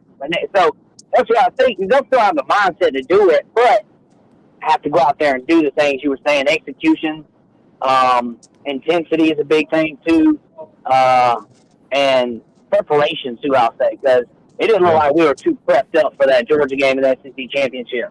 Yeah, no, I agree, and I think all of that, together. That's why I just wanted to throw it into one category. Some of those things that aren't necessarily a specific offensive line, or you know what I mean. Like I think those intensity, physicality, preparation, consistency, like bundling all that together. If you boost all of that, I think that dramatically increases the odds of Alabama's success this upcoming year. Because I mean, it's just like I said. I mean, there was times where you saw some of those things. It's just it wasn't consistent enough. And then unfortunately, a lot of the times it was in the moments where you needed it the most, right? Whether it was the SEC championship game or even against Indiana. And that to me is like, something that stands out about championship teams, man. It's about really what you do at the end of the year, if we're being completely honest with you.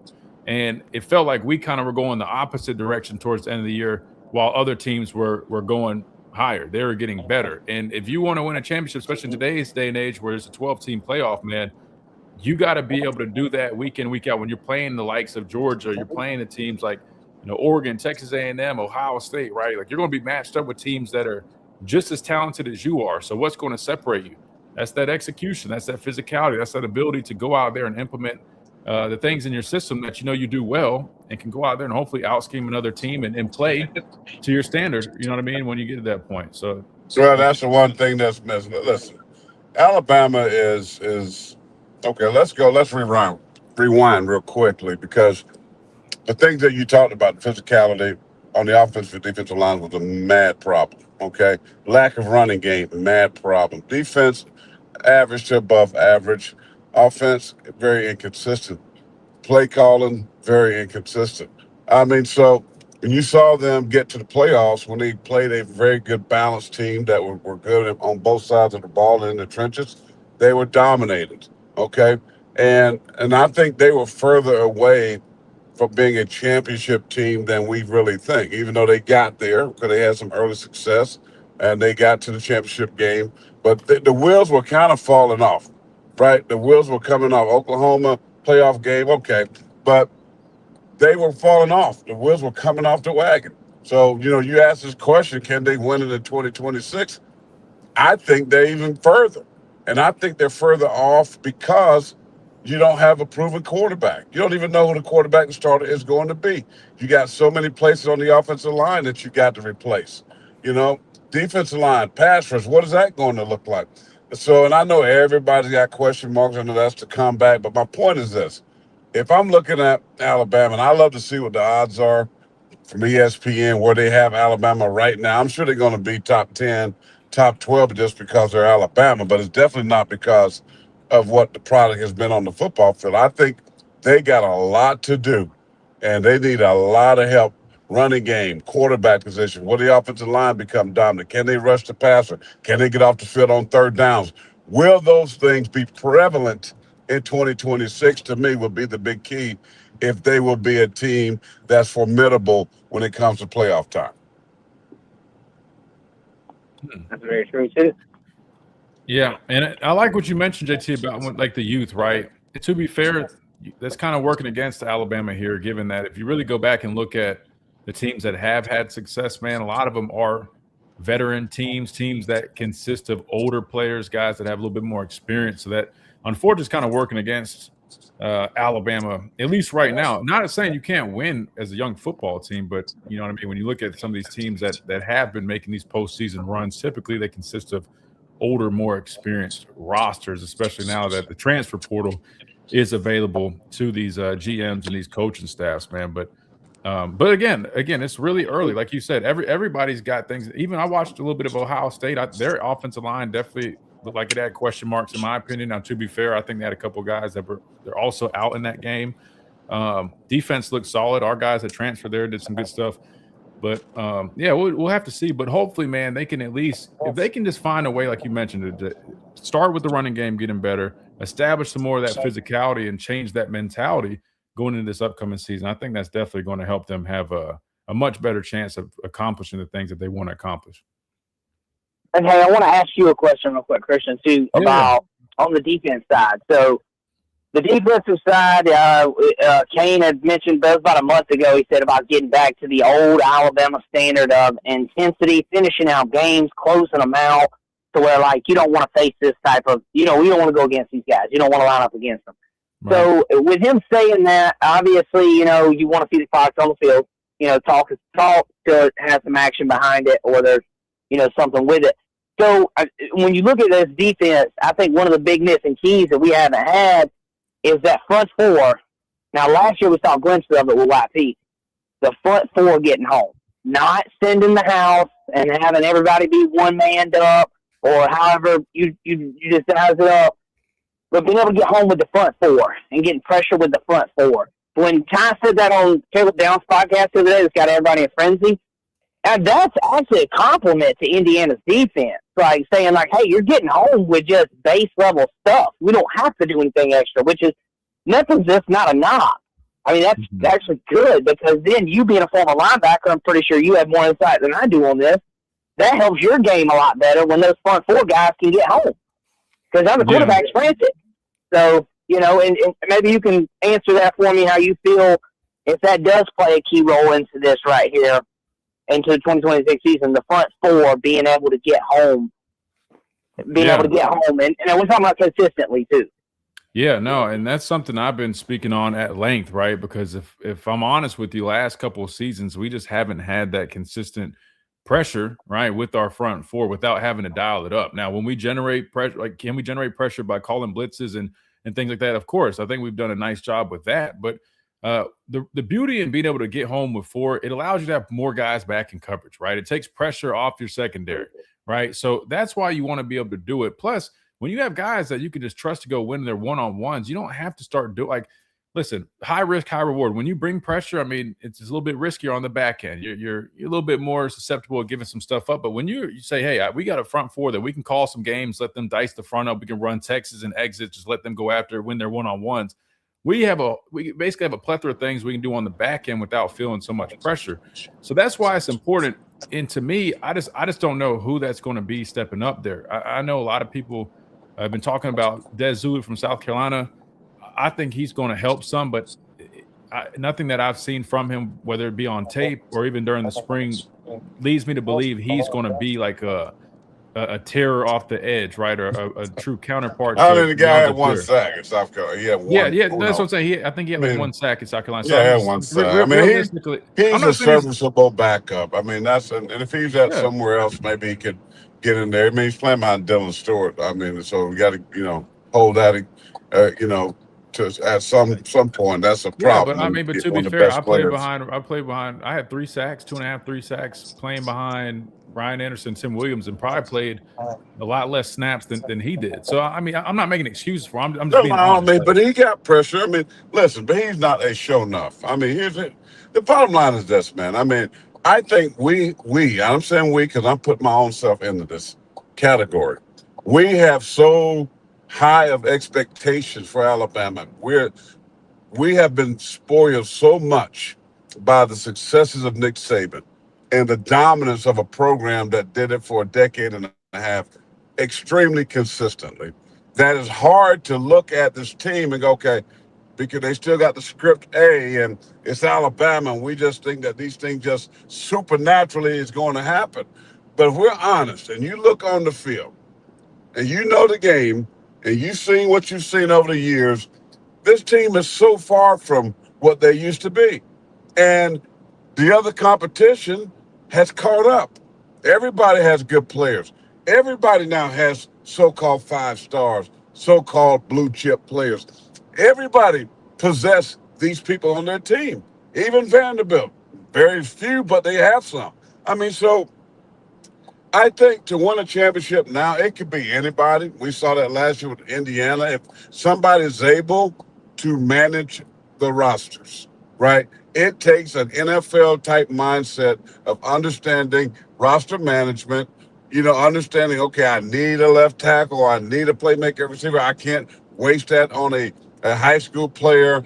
I got to go get this guy in the portal that fits what I'm trying to do. I got to be competitive as far as spending money.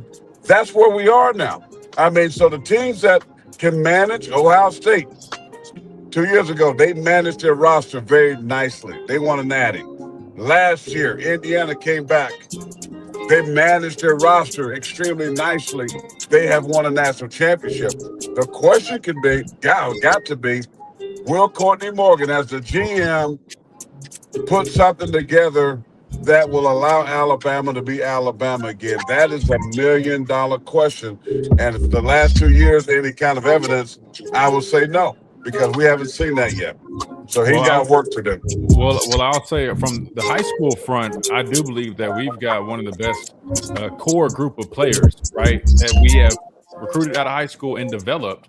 If you look at a lot of our young talent, they've done an extremely good job there. Now, where I do feel like we need to pick up the pace is with the guys that we're getting out of the transfer portal. I know we got a few guys that seem like they're going to be some impact players, but I think we could do even more and pair up even more experience from the portal with that group of core players from high school, and I think we'd be in good shape. JT, really good stuff, man. I appreciate the phone call, brother. Yes, sir. No problem, brother. Yes, sir. Take care, brother. And check out their stuff at Roll Tide Nation, man. He does a lot of good work. All right, we got to hit this timeout. We come back. We keep on rolling right here on the Miller's Edge. Tide 100.9, 1230, WTBC.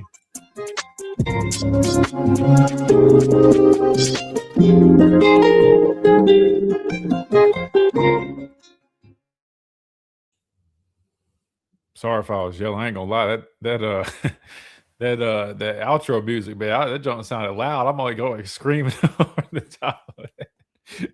It might just be my headphones. Stop paying the wrong players, paying these high school. No, wow. It was loud on your end? Oh, yeah. Oh. All right. Okay, well, offside. I said, okay, I was like, I didn't know if it was just me. No, you're good, Chase. Yeah, you can just leave it low while we're talking and then just crank it once we finish. You're good though, bro. I know sometimes it's hard to gauge. I just couldn't tell. What he was trying to tell you to go to break. No. I don't think it was that. No, it's just hard to tell because sometimes on my end things sound a lot louder than it does because I'll hear the show and then sometimes when it sounds loud to me or even like my voice, I'll listen to the playback and I'm like, damn, it doesn't sound the same. Yeah, I'm on the iPad. That was loud. Good deal. But yeah, somebody in the chat I just happened to glance down, so they need better players, and they do. I mean, I don't know if they've gotten the right players. I mean, they haven't found the right mix, and so I mean, you got to think about LSU, Oklahoma, South Carolina, Georgia, Ole Miss, A&M. I think all these teams are going to get players, right? And to me, it's just going to be about who's going to be the best at managing their roster. So I mean, and a lot of it's going to be like telling guys they got to go. It ain't just transfer portal. It's like you got to be able to tell the guy that, hey man, you got to go find somewhere else to play, because now you have to be ruthless like that. Because I recruited this guy and he, the transformation process is not happening fast enough. We need a player here very, very quickly. Well, then I got something that's going to make other players expendable. Again, it's like NFL rosters. I mean, you become expendable if you ain't playing a certain. They do that.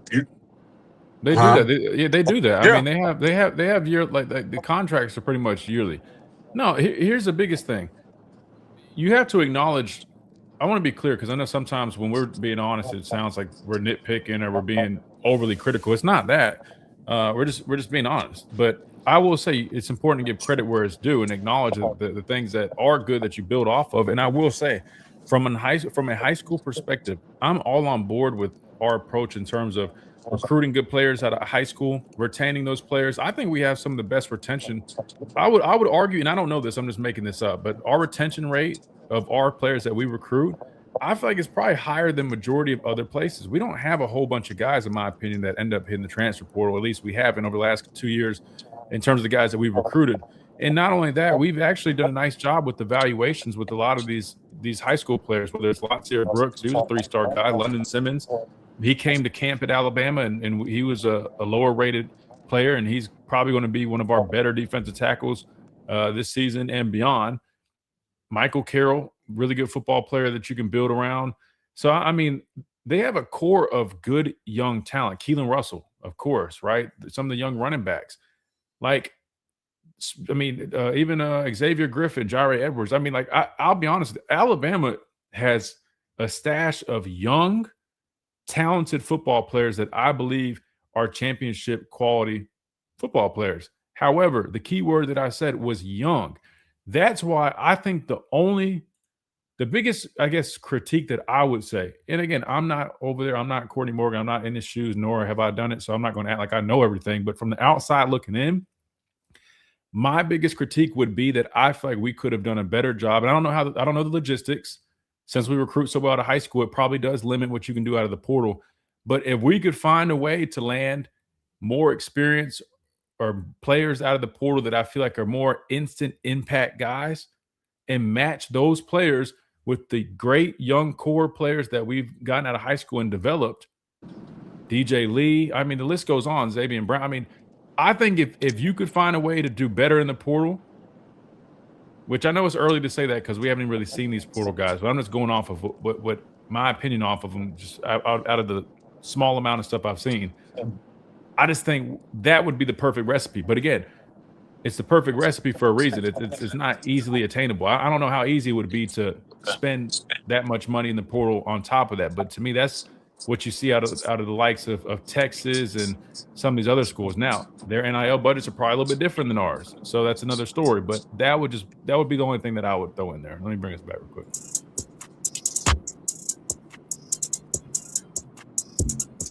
And welcome back into this Wednesday edition of the Miller's Edge, Tide 100.9, 1230 WTBC. All right, let's go back to the phone lines. Is Hunter still with us, Chase? I know it's been probably years. I don't know if he's still there. Hunter, you with us? Nice. You're good. There he is. What's up, Hunter? What up? How we doing, y'all? Good, man. Sorry about that, brother. I apologize. We've had a number of things going this show. Nah, all good. All good. All Talk right, so to me. What you got? What you got for us today? Okay, so give me your 2 biggest hot takes going into the season. Oh God, man, this dude's trying to get me. He's trying to. I think Hunter's trying to turn me into Damian, man. Hunter's trying to have me the next Damian Harris. It's the two biggest hot takes. Oh God, Damian, nah. I just want to see what you would say. I'm being funny. The 2 biggest hot takes. I thought I had one the other day when I was kind of not defending Indiana, but just kind of just saying, hey, I can understand maybe how they perceived what was said, even though I don't believe it was meant with that intention. But if I'm not going to include that to the biggest hot takes for this football team, man, I got 2 when you finish. Go ahead. I'll let you start. I mean, I got one that I could throw out there, but it's not like Bama will go. Bama will go. I don't have to think. I don't have to mull over this. Oh God, here we go. Bama will finish 8-4 or worse. Or worse is crazy. Yeah, 8-4 or worse. Give me the 4 losses when you finish. Number 2, Bama will finish at the bottom third in the SEC and rushing again. Rushing. Okay. Rushing. Okay. Sorry. Rushing. Okay. Okay. I don't think that's too bad. Well, I mean, to be fair, I don't know where we ranked in the conference. I know it had to be pretty bad if nationally we were like third to last. Oh, they were bad, bro. No. I know. No. What I'm saying is I don't know if there was another SEC team that happened to be like 126, 7th or 8th or whatever, how many teams are. Man, I mean, I'll take that one with him. I wouldn't be shocked if the running game doesn't improve much. I'll throw that one in there for one of them. And then 2, he said somebody said last in rush. Man, no, I'll say this. Man, I'll be honest with you. I don't know. Let me just throw something out there. Maybe this defense isn't as going. I'll give you this one. I'll give a hot take. I don't think this. I think people are jumping the gun by saying we have a top 5 defense where things sit right now. I'll give you a hot take. I wouldn't be shocked if we finish outside. Like, I don't think we're going to be that high of a rated defense by the end of the year. I don't think we're going to be a top 5 defense. I don't know if that's really much of a hot take, but I'll throw that there. I think we have a lot of potential. I like the secondary. I think the secondary could be a top 5 unit. I'm not fully sold on the front 7 just yet. I'm not. I think they can be good. I think they can do some good stuff. But to be a top 5 defense, man, you're talking. I mean, top 5 defense. I think people fail to realize how good you have to be. Now, granted, we were top 18 we were 18th last year, so we were top 20, even with some of those inconsistencies. So I'm not saying we can't be good. I think we could potentially be another, top 20-ish unit, but top 5 defense that I see people throwing around, I don't know. I don't see that out of us. Liz, if you say Kalen DeBoer will for sure be on the hot seat at Alabama after this season. Wait, brother, he said 2. Why? Wait, what are we doing, man? Hey, slow down. Wait. I just having to think about that one because that might be more than the running game because the running game's already bad. But I'm just saying, Kalen DeBoer will be on the hot seat next year. You saying going into year 4? Yep. If he goes 8-4 or worse. Well, I was going to say. Oh yeah, he's gonna be on the hot. He's gonna be. I mean, brother, it's gonna be like remember the old school hot plates? Y'all probably too young to remember hot plates. When you have a regular stove, you have to plug in, do that little hot plate. He's gonna be hot. But here's the thing, though. I think if Alabama finished the way you're talking about or what you just predicted, I don't think there would be any shocker from internally, like the fan base, internally in the building, or even externally. I think 8-4 this season. I think that's pretty standard. So I don't even know if that's really a huge hot take. But what about you, Hunter? Let's put you on. No. I'm saying if what you said happens, I think that's pretty much a given. I think anybody would expect a coach at Alabama to be on the hot seat going 8-4 in year 3. I'm saying like that's not like too crazy of a take. Hunter, you tell me though. Give me your 2 takes though. I gotta put you back on the spot, man. You can't make us have to spit all this stuff. Let's hear it. That's fine. If Bama does not have a run game this season, Ryan Grubb is gone. I can. Yeah, no, I can. Who's gone? Ryan Grubb, offensive coordinator. Ryan Grubb. Well, to be fair, they also didn't. He's not up for a contract renewal or raise. I think like everybody else except him, Freddie Roach, and Robert Gillespie. So I hate to say it. I mean, it does feel like he's kind of on a prove-it year. So that's. I mean, I agree with that. I think if the running game is as bad as it was last year, I could definitely see. I can see that. What's your next one, Hunter? That's a one. Yeah, that's one. Let me see your second one. And the other one, Yeah. You can't let us be the villains. We're not the only villains, man. You got to be a villain too here. If Keelan Russell starts this season, he will be a Heisman finalist. That's a real hot take. You think he said he'll be a Heisman finalist? I'm gonna have a hot take. Yeah. I mean, you got to think. I mean, with no O line last season, I mean, Ty was leading until he got injured. Was Ty? I'm forgetting. Was Ty a finalist or no? Ty was leading. No. I'm saying by the end of the year, he wasn't a finalist. Yeah. No. If he's finished the season a little bit better, and we know he did get hurt. I mean, he would have been a finalist, but trying to think. I mean, I like our receiving core. It's just man, Hunter, it's just the offensive line, man. I have to see that improve before I'm ready to throw out like Heisman type seasons. But if you're talking about Keelan Russell's ability and his upside and potential, like if we can protect for the guy and give him a little bit of relief with somewhat of a running game, I like the receivers that we got. We need Ryan Williams to return to form. I like Lottie Brooks, and then the cast of young guys like C.D. Morgan and Rico Scott, those guys, I think they're good weapons on the outside. And I like our backs. I think they're getting better. Now they got to prove it, but I think they've made progress. Well, here's the bottom line with this. You got a new offensive line coach that hopefully he's able to teach. He's able to develop these guys that are talented. They just need good teaching. You know, what's going to be their mentality offensively? That's the thing that I think got lost too with this offense. Bama didn't have an identity. Like, you know, normally offenses have an identity. You know, they're pass happy team, or, you know, they're hurry up team, or they're a heavy package run game type team. Bama, you just didn't know they didn't know who they were. Well, right? they're pass heavy. I would say but their that still wasn't their identity. It wasn't like they were some. Well, think about the first half of the season. I would argue that was their identity, because we actually did a great job controlling the tempo of the game, time of possession through the air, which is very uncharacteristic. So I would say the identity was they wanted to throw the ball damn near 40 times a game, and I'm not going to say neglected the running game, but it didn't get tended to much. Well, if you're throwing the ball 40 times a game, you're not winning championships, because here's the bottom line. It's something I tell kids all the time. You got to be able to get back to the basics. You can be all these high potent offenses, and you can do all these different style things defensively and or offensively, but the basics is not good. The fundamentals of the game. Football is still always going to be about blocking. It's always going to be about tackling, footwork, playing very disciplined with your eyes, dominating your box, dominating the man that's in front of you. If you don't get back to those things, you're not going to be a championship team. The very thing that made Alabama, they don't have. They haven't lost that identity of domination and toughness and making people quit and fourth quarter attitude. This is what's missing. We can talk about all this stuff and put lipstick on pigs, but the bottom line is this. They don't have the nature, the identity of what it takes. Indiana was so much more physical than they were. I mean, dominated, hit them. They were hitting receivers. They were hitting Ty Simpson, knocked him out the game. They had a mentality that used to be Alabama.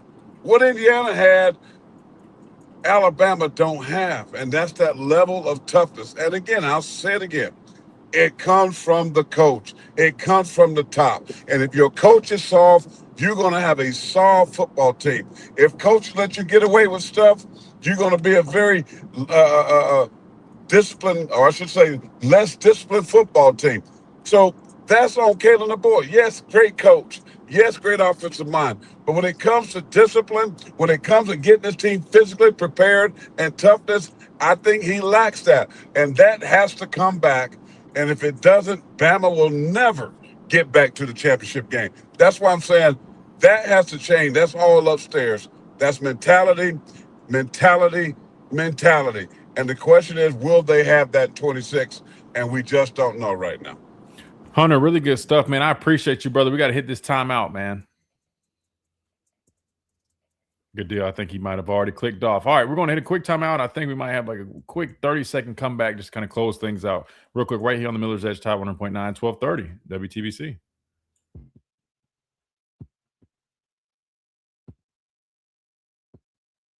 Listen hourly for Tuscaloosa Thread local news updates powered by Tuscaloosa Chrysler Jeep Dodge Ram.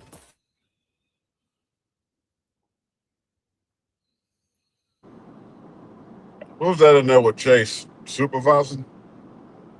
No, that's Wyatt. Oh, that's Wyatt. Okay. Did Wyatt get a haircut? I think he did recently. He's lost a lot of weight, though. He just told me he lost like how many pounds did you lose, Wyatt? He might not be able to hear us.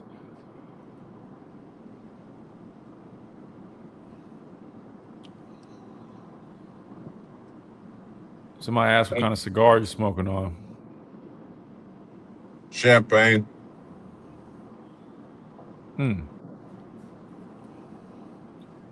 Perdomo champagne. Somebody asked me, am I going through downtown Jacksonville? Nah. I think my route's taking me around to 295, so I won't go through downtown. I'm going to hit it during rush hour, so I'll probably make the loop around, headed to St. Augustine. You don't want to stay in downtown Jacksonville too long, man. Nah, I'm in St. Augustine. Well, you know that St. Augustine is the absolutely it's the oldest city. Yeah, bro. This is we're a real deal live radio show, brother. You call in, you on live radio, so of course we take. Who are you talking to? The offside had said they didn't realize the call-in show, and it reads it on the bottom, man. You guys got to read, man. It says call in to join the show. 205-342. I got one of these too. That's pretty good. Yeah, you guys are always welcome to call in, man. We always, now I'll be honest, now sometimes when we're rolling, you might be waiting a little minute. I'm trying to get better at that, but it's also because I like giving our callers plenty of time to talk. So, but yeah, you guys are always welcome to too much time. Probably a little bit too much time, but I mean, again, I try to be respectful, especially when they have to. He said, "I don't read, man." Nah, you're good, brother. Nah, you're good. Yeah. Don't forget. I think people have a misconception because we stream it on YouTube. Like first and foremost, we are like a live radio show, like on the airwaves, like radio. We're fancy with it, man. We just stream, man. We're killing two birds with one stone. I need to lose my cigar. In Spanish. That's how you would say it. Way outside, Jeff. If you smoke your nice cigar, it's relaxing. Oh, thank you, brother. I appreciate that, man. Thank you for the compliment, man.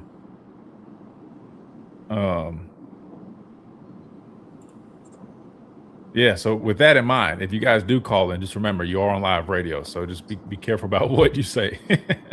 But yeah, man, you guys are always welcome to call in. Now we'll come back here for like 30 seconds. I'm gonna stay on the stream for a little bit longer, so don't leave when I close out the show here. You guys on the stream, don't leave. I'm gonna keep the stream going for a second. Got a lot of people on here. On here. Up in here. And welcome back in real quick to the Miller's Edge for about, I don't know, we might have you for about 30 seconds here as we close things out. But I'll remind you guys as we stream live, we'll hang out on the stream here for a second because I know we got a lot of folks tuned in, listening, and I'm sure there's some questions that we might have missed. So without further ado, before we close things out, I do want to remind you about our partners who help put this whole thing together over at Lamparello Law Education and Advocacy. Make sure you guys check them out. If you guys, of course, need that legal representation, hopefully you don't, but we all know things come up, whether it's any criminal defense matter or NIL or First Amendment cases. They've got you covered, but they also will help out whether there's high school, graduate, or college students with mentoring, test-taking preparation, subject matter mastery, application strategy, academic and professional planning, of course. They've got you covered. And the greatest thing really is the affordability. They'll beat out any price that you can think of. Plus, they do it with genuine care, passion, and relentless advocacy. 201-317-5115 is how you can reach them, or email Adam at lamparello-law.com, lamparello-law.com. He'll join us tomorrow here on the show. And also we'll be joined by CJ Mosley, former first-round draft pick out of Alabama, to discuss the NFL draft, which takes place tomorrow. So we'll do that here on the show. We got to close out on the radio side of things. Big shout-out to our friends over at R&R Cigars as well. I see Pastor Payne's got his cigar. rnrcigars.com. Use that code Miller's Edge. That way you guys can get that 20% discount plus free shipping if your order qualifies with that as well. 2703 Gary Fitz Street. Make sure you guys check them out. Again, that's R&R Cigars. And this has been the Miller's Edge. We look forward to doing it again tomorrow right here. Same time, same place. All right, Chase. I'll let you, boy.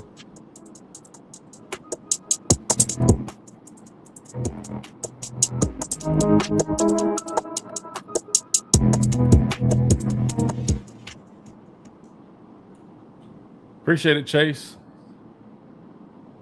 All right, perfect. Let me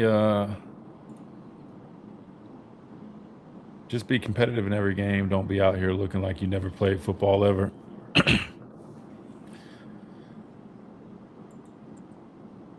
I hear you. 9-3 is a new 10-2, especially going to 9 conference games. I agree with that. Now, there hasn't really been a 9-3 team to make the playoffs. So, I mean, that's the only tricky part. But I'm with you. I mean, losing 3 games. I just heard Steve Sarkisian talking about this. I mean, you look at the NFL. Matter of fact, let me pull up this clip because, I mean, he's got a great point.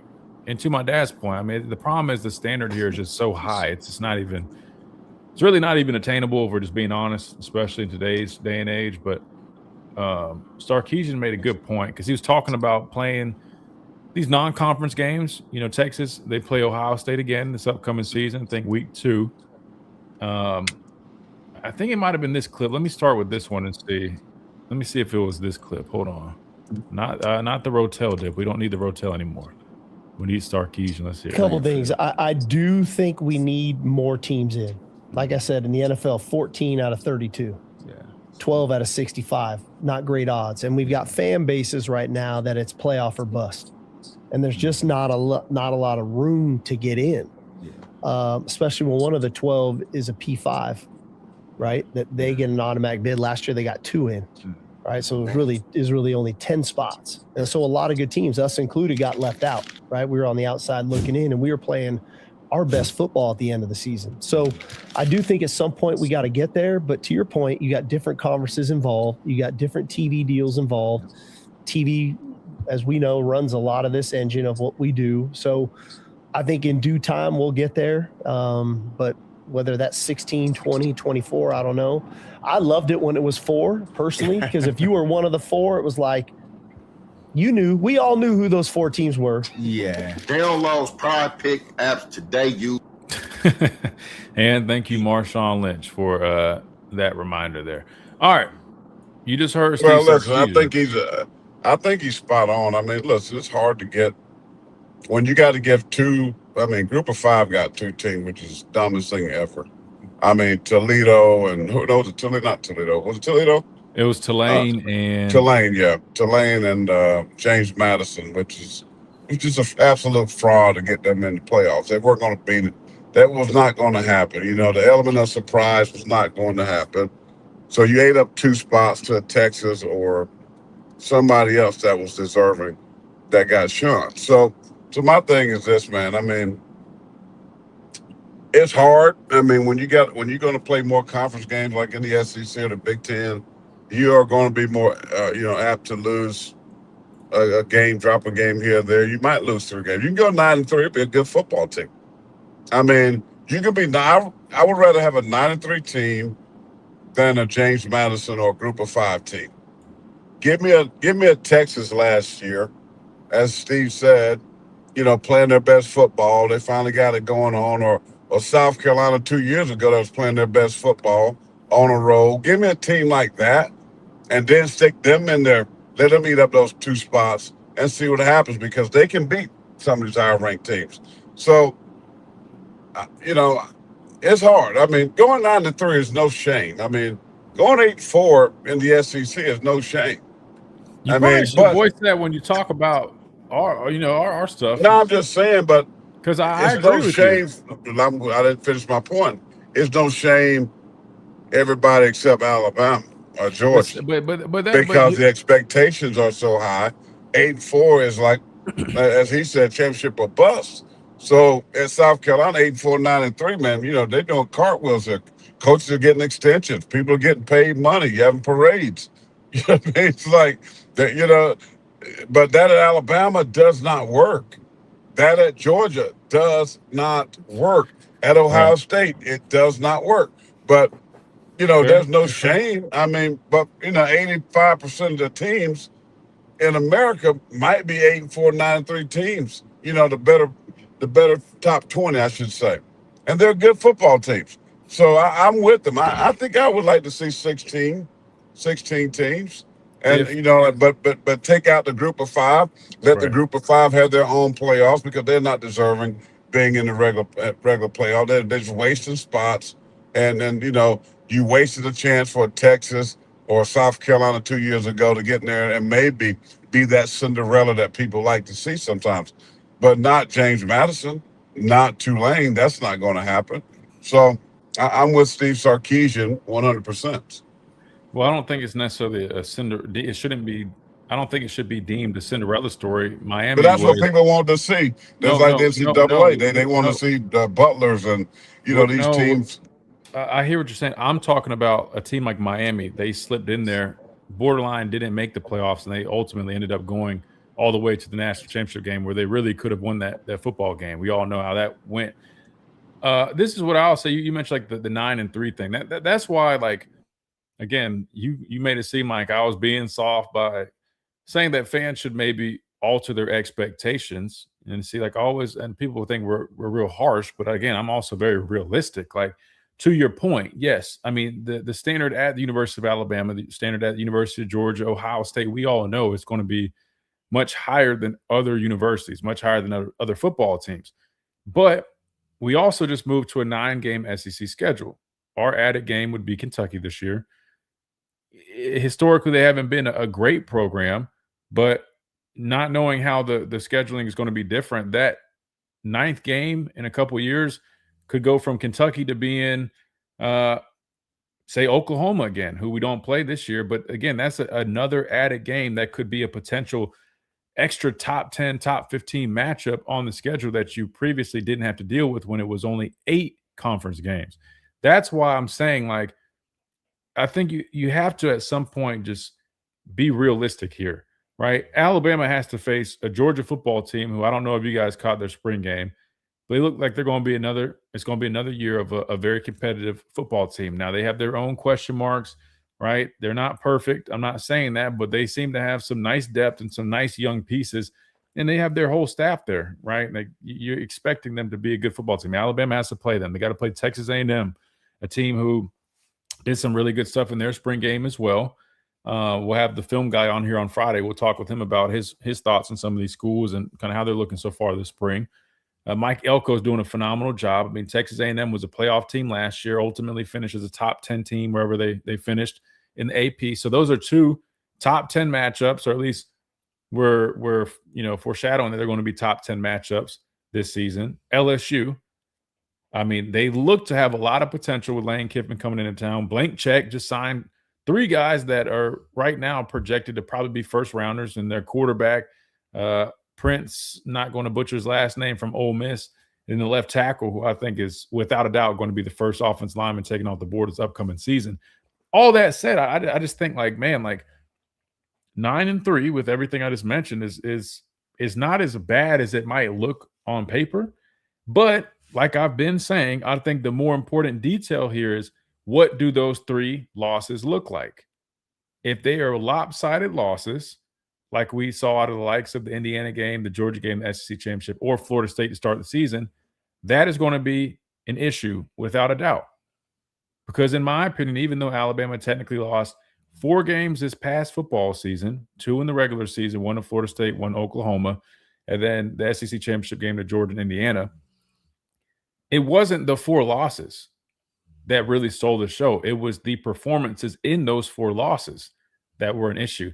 And really, in a couple of the wins too, the South Carolina game, we know it was on the road, and it came after a long streak of ranked SEC play, but our offense was god-awful in that game, really until the final drive or so when they had to make something happen. We had to get some points on the board.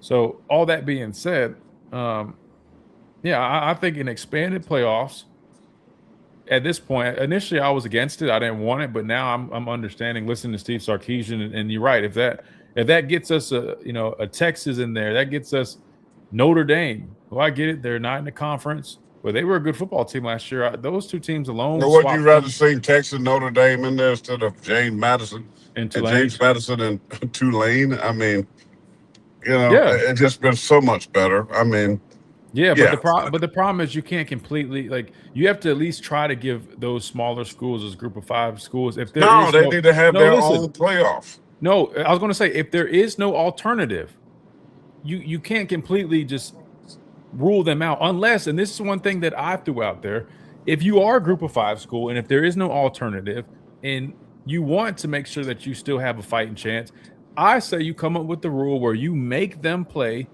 at least maybe 2, they might already do this, but 2 or maybe even, I don't know, however many out-of-conference games would be possible, but those have to be against specific teams, like teams that were previously like top 25 teams a year prior or something, which this wouldn't work because you schedule games years in advance. But my whole thing is maybe you could come up with a way for them to prove it during the regular season, even though Tulane, I want to say, played Ole Miss in the regular season.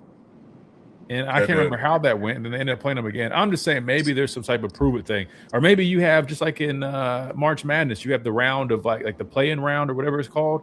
Maybe you have a round where you take a play-in game. Maybe you take a Texas or a Notre Dame, 2 teams that are on the outside looking in that we all know what they're capable of, and you match them up with that group of 5 school and say, okay, well, if you can beat Texas, you can beat the likes of Notre Dame, then you've earned a spot in there.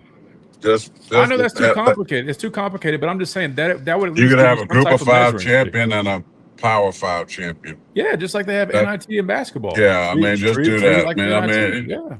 They're taking up spaces and they're not good enough. They don't play a competitive enough schedule based on their conference to say this is one of the top teams in the country. That's baloney. I always thought it was baloney, because they're eating up spots where you could give a Notre Dame, Texas or South Carolina when they were 2 years ago, that's playing good football and they're 9-3 and they're on a 6-game winning streak. Hey, you know what? They're hot. This is a good team. Let them get in and see what they can do, because they're used to playing SEC Big Ten schedules. So let them play. I don't know, but as far as Alabama is concerned, they just got to get better. You talked about open checkbook for LSU. Why can't Bama be open checkbook? They've had so much more success. Why don't people want to invest and pour into that success so that they can stay at the top? Why won't they? They're trying to rob Peter and pay Paul, seems like to me. And so, listen, it's like it's Alabama. We don't have Mark Cuban, who is a billionaire that is a supporter of Indiana. We don't have Phil Knight, who is an Oregon guy who's writing blank checks. And I'm sure we got some type of oil connections, but we don't have the same type of oil influence like the Texas schools. So, and Alabama's got plenty of money. No, listen, I think we do. I think it just looks different, right? Versus those schools having say, a quarter of the percentage of their funds coming from like a main very wealthy person or family or something like that. I feel like Alabama, what we do well is we have a worldwide brand where there's so many Alabama fans where they're going off of all the small donations adding up. to hopefully being able to compete. But again, I don't know. I think the process also looks different. I've talked to people that allegedly are boosters and whatnot, and the way they've described it is, at other schools they're allowed to be a little bit more hands-on in a way, maybe like in terms of like, hey, direct. And listen, this is only going off as the kind of a conversation I had where I don't even know how accurate it was. I don't know the extent of it, but it was basically saying like the way we do it is we try to do everything by the book where, hey, you just donate to the collective and then the rest is kind of taken care of by the people in charge of those things. It's not like they could say, hey, this specific guy, we're looking for this. He's looking for this. Hey, I would like to specifically, allocate my money to that. And they made it seem as if other schools allow people to do that. Play by the book. Nice guys finish last too. And I don't know if that's true. That's just a conversation. I get all that, but my point is they got the ability to spend money. That's why I said whoever manages the roster. I mean, the coach got to know, man, what they need. Okay, what's must? I mean, you can't go into a year with the patty cake offensive line. You can't go into a year that with no pass rush. These are big things. Then you got to have dominance in those positions. And Alabama got the history, and they got all of that. That gives them the edge when it's talking about LSU or some of these other teams spending money. Alabama has that, but you can't just have that. That used to be okay there. It's Alabama. They're going to play for national championships. Go there. That used to win 5 stars, used to win players to come there. But that ain't going to happen anymore, right? Because money is important to these young people. And unfortunately, they're going to choose money more than history. Yeah, I said this again. They're going to choose money over history, over what you did 10 years ago and all this stuff. And you're on television every week. They don't give a flipping rat about that.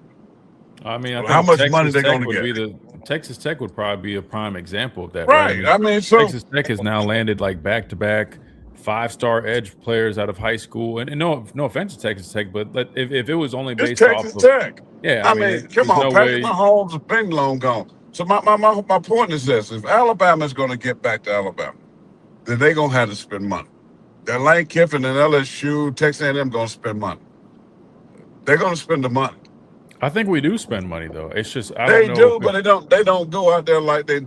There's no way you can go. I get what you're saying. You're saying we should be spending money at the rate of which you see like out of Oregon, Ohio State. You're saying if you truly want to maintain your presence as a top 3, top 5 program on a consistent basis, you have to spend top 3, top 5 money. You got to spend that money, or else you're going to fall behind. And that's what Alabama has done. They have fallen behind. And I mean, to the point where teams like Indiana because they know how to manage their roster, right? And they have a demand for physicality and playing football the right way. That's what I'm saying. Alabama hasn't done that, but they had the advantage over everybody, but they have given that advantage up because now, I mean, Lane Kiffin going to get 3 guys supposed to be first-round picks next year, draft.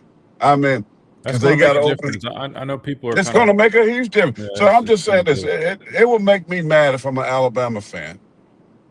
That I got an offensive line that's very questionable. When I know I should have gone. Listen, if I got Keelan Russell or Austin Mack at quarterback that can play, I'm going to go get me. If I got any inkling that these dudes that I got on the team can't get it done, when I've seen 2 years of my quarterback being harassed. Man, I got to say, you know what? That was my biggest question in the offseason. Go ahead. I'm sorry. Yeah, if I'm managing this roster, I'm going out here and I'm saying, listen, I'm allocating big-time money to this position because we got to protect our quarterback. We got to be able to run the football. Okay, number 2, we got to be able to stop the run. We got to be able to get to the quarterback. We're going to be any good. We're going to play championship football. Those are like – I ain't going in there with young guys hoping that they can make. No, you're not going to be a championship. That's when you ask that question. No way, not with them dudes. You might be decent. You might just be better than 70% of the other teams in the SEC because you got better talent across the board. But when it comes to beating those top 5, oh, you're not. because they're going to dominate you. And that's where Alabama is right now, period. Well, I'll say this. I mean, if you look at the players that Indiana brought in or brought over from JMU or various other places, I have to go back and look. They probably weren't the highest rated players. I don't know how much they were probably charging, but what they did really well was they had a system in place that they knew they could really get the most out of those players, and they utilized older, experienced players that probably didn't need a whole bunch of development, whether it was physically or even just systematically. And it ended up working out perfect. That's why people might get frustrated when I give so much credit to Indiana, but just watching them as a football team and how they did what they did, man, it was nothing short of impressive. That said, your point about the offensive line, that was the biggest head scratcher for me this offseason. Again, I'm not saying our offensive line is not going to be improved. Piano Man, what's up, man? I'm not saying our offensive line will not be improved this upcoming season. I think there's a chance that it definitely is improved. How much? I'm not sure. But what I do know is I agree with you. If we felt so strongly about our quarterbacks, which they clearly do, we've heard Coach DeBoer came on the show and he was the first one to compliment both guys, not just one, not just Keelan after his performance at A-Day, but both players. They felt really good about their skill players in the running back room. They tried to bring some others in because they thought he'd probably offer something a little bit different. But overall, they liked the players they had there, even at wide receiver.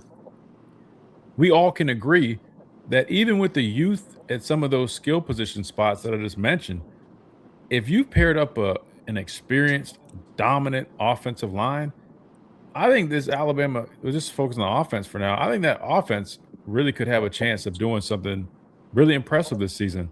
That's why I was shocked, just like you're pointing out, that we took the route to get younger, inexperienced players. I mean, Javen James and Rayson Delgado would have, I guess, they would be the most experienced offensive linemen we brought in. And if I'm just being completely honest, Javen James, I mean, anybody I've even talked to, it's not just me. Any of these other guys that break down tape or have, played the game, they'll say the same thing. I mean, he's a serviceable guy, but it's not somebody you go get where you're saying, hey, man, we're looking to make a championship run. We need this guy to be a plug-and-play type starter. To the point where maybe they planned on playing him at right tackle the whole time, maybe not. But they obviously like Jackson Lloyd there. So I don't think they viewed him necessarily as like this, hey, he's a guy we're getting because we need him to come in and play tackle right now. Because I thought he was even battling with Jackson Lloyd for a minute. The center from Cal Poly, I think he's going to be a decent player. What I'm getting at is, I agree. If it was me personally, I would have put not all of it, but majority of my focus and attention and money, right, on an offensive line unit that I could sit there and say, hey, I don't even want the slightest doubt on what this unit will be capable of. I want to go into 2026 with the most confidence in this group that I haven't had confidence in the last couple of years. And we didn't do that. And that to me was the biggest head scratcher of the offseason, if I'm being completely honest with you. You could kind of say the same thing on the other side of the football. I mean, Devin Tompkins, I like the addition with him, but again, you lost James Smith. You lost Quay Russaw. People are going to downplay that. That's fine. Y'all can, have y'all's opinion. But I'm telling you, from knowing those players, watching them, knowing what they bring to the table, those are big losses. And then all the other depth that you also lost. I can't say anybody we really brought in to replace these players were upgrades. I don't think any of them were upgrades, if I'm being honest with you. They might do a little bit more. I would say Devin Tompkins offers more versatility than James Smith, but if I had to, I'll be honest with you, I think James Smith is going to have a better year at Ohio State, and I would probably put money that James Smith is probably going to get drafted higher than Devin Tompkins, if I'm being honest with you. Well, that's a whole nother question about that D-line coach that I feel like they got to upgrade there, in my opinion. But he just had no. I don't think it's so much that. I think he needs. Well, I think that is something to that. Yeah, that too. But I think. See, one thing about a coach. Good coaches can get maximum potential from a guy that don't have the ability, as some of the other guys. But I've seen coaches, because of teaching and technique and the system obviously helps out a lot too, but get maximum out of guys, right? Out of the average guys and make them look great.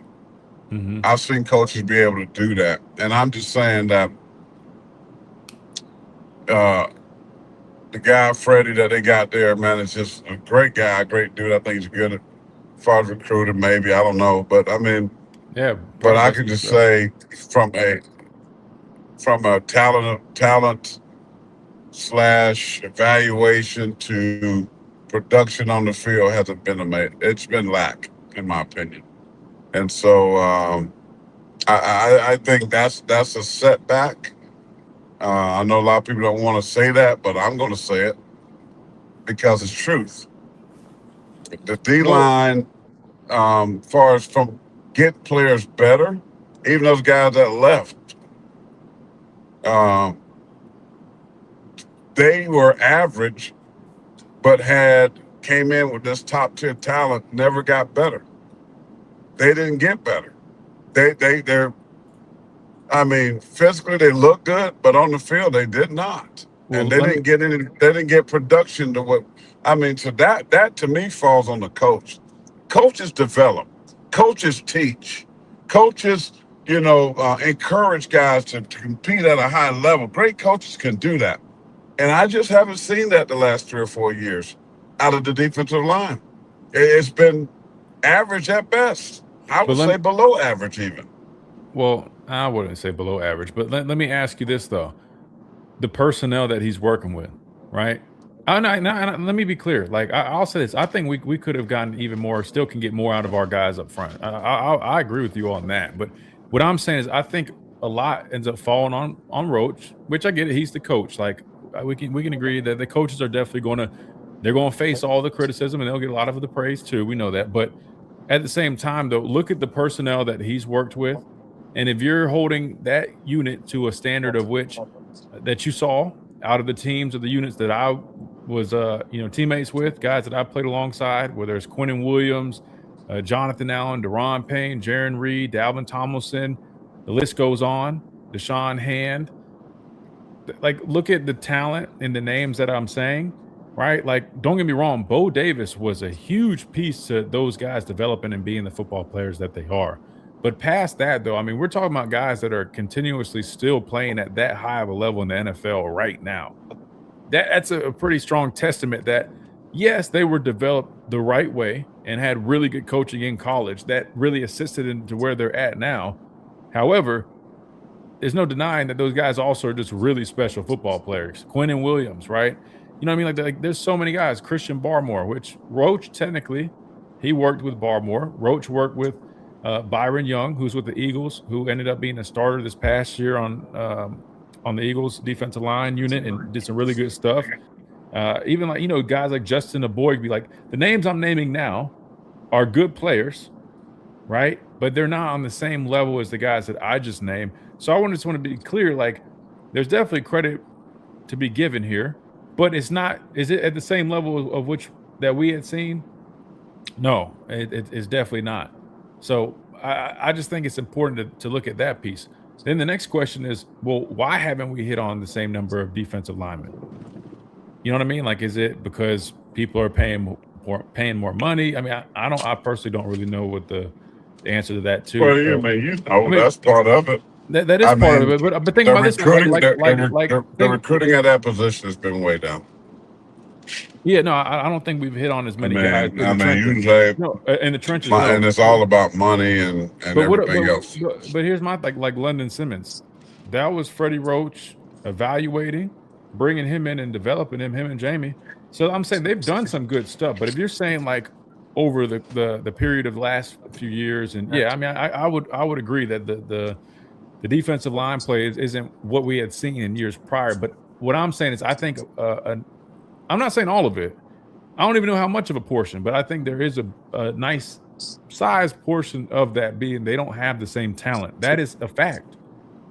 Like that, I'm not trying to be funny. There was nobody on the defensive line unit last year. I know people wanted to throw LT in there, and LT is a really good player. I like LT Overton. I think he did a lot of good things. He played the run well. He was physical. He could generate pressure, get after the quarterback, versatile. But even with him being quote unquote their best D lineman, I mean, I would say he probably would be comparable to like I think he would have been similar to maybe like Deshaun Ham, like who we had when we were here. You know what I mean? Like, I don't see any Quinnens. I don't see any Jonathan Allens. I don't see any of that.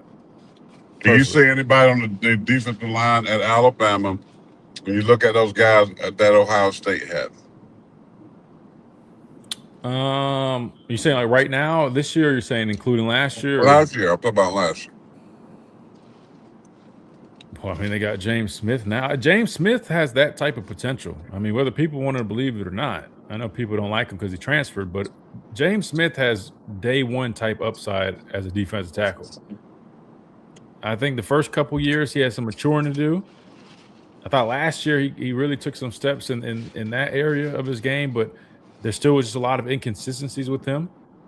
But in terms of like his natural God-given ability, he has a lot of upside. Like, to me, I thought, and I was hoping we would have saw more out of that, Yeah, that's on the. But that's why I say that's on the coach. I mean, I'm not mad at that. I'm not mad at that. He has that type of potential, but other than him, I mean, I don't know if there'd be anybody. I mean, maybe LT Overton. Listen, I mean,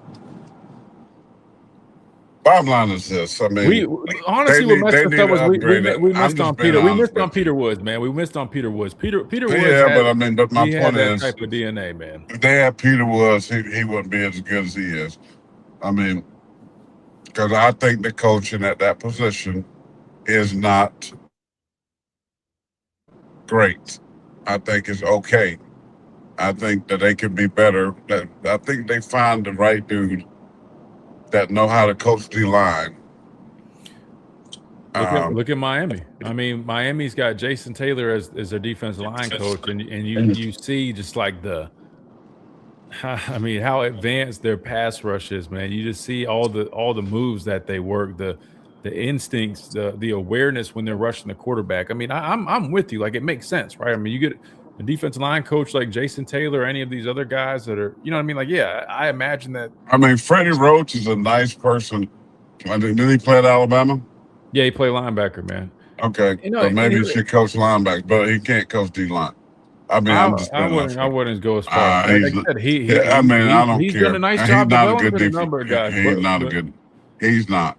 I promise you. I'm not saying that. I'm saying that. I'm saying ain't about you. No. He is not a very good defensive line coach. Period. I mean, and that's just trying to be nice about it. I mean, that's okay. I mean, he did all right. He was serviceable, like we said about players, serviceable, but he wasn't great. And you talking about coaching a position that, if you're going to be a championship team, needs to be great.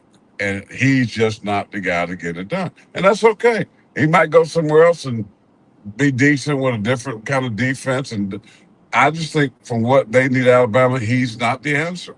I really think they're missing right there. I really do. Just saying.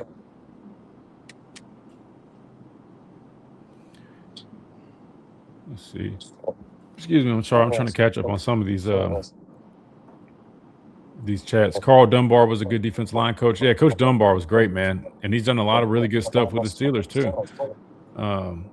Really good coach. Bo Davis. I mean, think about these are dudes that they're demanding. Those guys were demanding from their players. But I'm saying the way Coach Roach coaches, man, I mean, he does a lot of that stuff. I think from a technical standpoint, they could do more. I do believe that personally. Way Offside says, I don't really see those kinds of dudes anywhere in college football. Feels like development's lacking, and it's is that pandemic to the sport. Mm-hmm. I mean, to be fair, I feel like there has been like less talent. I mean, Ohio State D-line was extremely good. No, Ohio State was good. Miami was really good. Hell, Indiana's defensive line was really good, and they didn't even have a bunch of like big name, highly rated guys. I mean, I'm not saying you still see them. You still see them. Say that way, but think about the white kid that was a rusher. The white kid in Indiana that was a rusher. I think he wore 6 or something. I don't know what it was. From Indiana, I think he was a white kid, 6 or. He was just crushing out. I mean, you definitely don't have the talent from a skill set. He was like an outside edge guy. They got 46, but he who was rushed an a lot. outside backer. 46, they used to blitz their middle backer too. 4, but 46 was something. Yeah, I think 46. Yeah. Look at how he played, and don't have nowhere near the skill set these guys. But look how he played.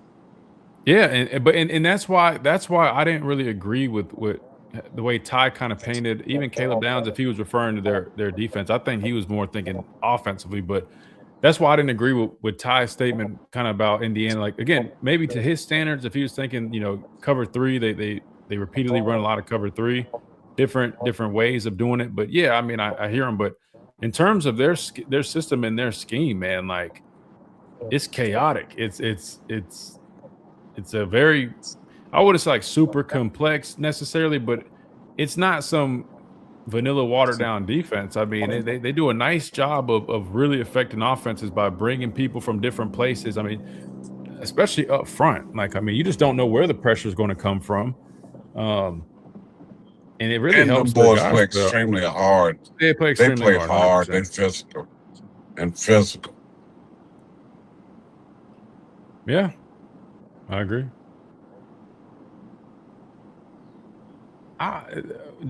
Do you think it was a mistake hiring an offensive guy to oversee the program? I don't think it necessarily, Ryan Day is an offensive-minded guy, and they play some damn good defense. You know what I mean? They also won a national championship last couple years. What's his name? Coach who was at Michigan? I mean, he's an offensive-minded guy. Why am I drawing a blank? What's his name? Oh, Michigan coach. He went on to the NFL. Jim Harbaugh. Yeah, he's an offensive guy. So I mean, if you're saying like Alabama specifically, like I mean, I think it would feel very fitting given that Coach Saban was a defensive-minded guy. I'm biased. I like defensive-minded coaches because I think it gives you a little bit better chance of having a more solid unit defensively. But the thing is, way outside that, literally, our defense has been the little bit of the highlight over the last couple of years, even though Coach DeBoer is definitely much more offensive-minded. So I don't know if it's so much that. I think it's just about, who you have around you, right? I mean, it starts with the head man for sure. I mean, he's the one setting the tone, right? He's the one that should be calling all the shots. But it's vital you have the right pieces around you as well. But I'll say this. I know everybody points like strength and conditioning. That's not a problem. I promise you guys. Everybody looks at Coach Baloo and say, that dude is one of the better strength coaches in the country, like hands down. Like, I'm telling you guys what I know. He's solid for sure. You just have to have a. I don't think it's offensive, defensive minded. Anything. I think it's just you got to have that mentality. You got to have a way of instilling that in your team, right? You have to have that type of culture, like everything you do, like the meetings, right? Like the meetings have to be serious. The meetings have to be, you know what I mean? Like they have to have a certain type of approach. When you're in the weight room, it has to be everything. It has to be consistent. I'm not saying we don't have that. I'm just speaking on my experience because I think somebody asked me a question similar to that.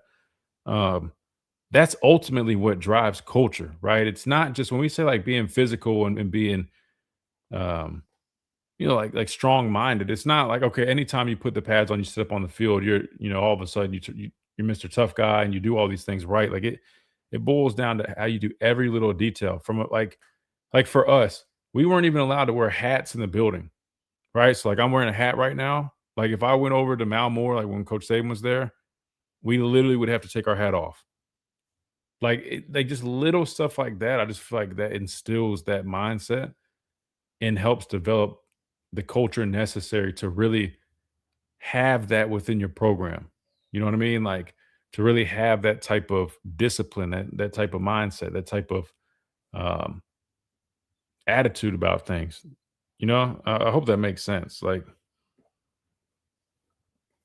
I know people used to probably get tired of hearing that stuff, like, how you do one thing is how you do everything. But all those little things Coach Saban used to say, man, like, I mean, it bled over into everything we did.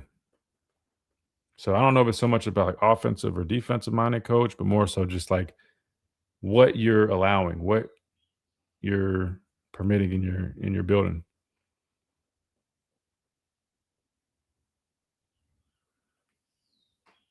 Yeah, no, I definitely know what you mean.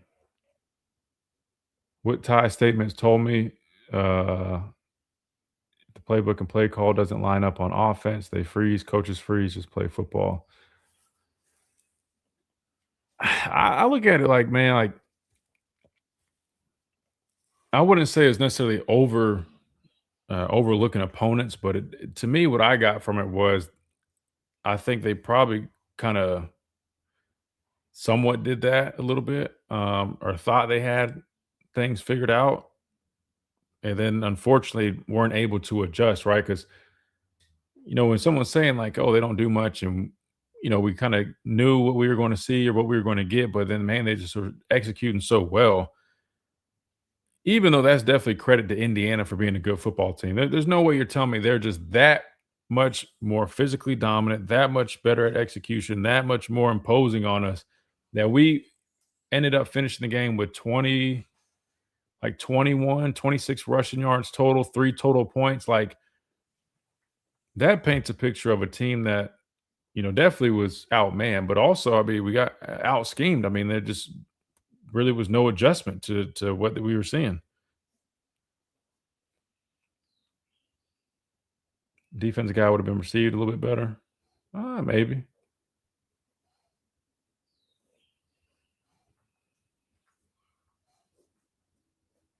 Maybe. I don't know. You guys could probably tell at this point, after you've been talking almost 3 hours, man, you start getting tired. I don't even know what I'm saying right now half the time. I'm just like reading these comments, just talking. Yeah, I was on mute. No, you're good. No, I'm not talking about you. I'm saying in general. Like I don't even think I'm making sense with what I'm saying right now. I'm tired. Somebody said -3. Trevor said -3, 28-25. Yeah, so we had -3 rushing yards against Georgia, 28. Who we have 28 against? Oklahoma. I don't know. Winning 11 games in a row playoff game. It was bad. It was terrible. It was putrid. What? It was putrid. It was nasty. What are you talking about? Running game. Oh, yeah, the running game. Or lack thereof. I mean, if you can't run the ball, here's the thing. You know this. Everybody heard this before. If you can't run, you just become one-dimensional, and that's so easy as a defense. When you're a defense coordinator, I know a team can't run the ball. Man, I can do all kinds of stuff now to disrupt the quarterback in the passing game because my guys can pin their ears back. I'm going to run games. I'm going to keep the offensive line guessing. I'm bring pressures off. I'm going to do a lot of very exotic things. I mean, and it's because they can't run the ball. Nobody respected them from a running standpoint. So when you're one-dimensional in football, man, you're dead in the water. You're a dead fish in the water. You're just there floating for getting ready to get ate up. I mean, so that's what Alabama was offensively. I mean, they had some success against teams maybe that they were just better than, and the guys you can beat guys, but against good teams, when you are one-dimensional, you have nothing. I mean, you can't be good, and they got to figure that out. I mean, they have to figure it out.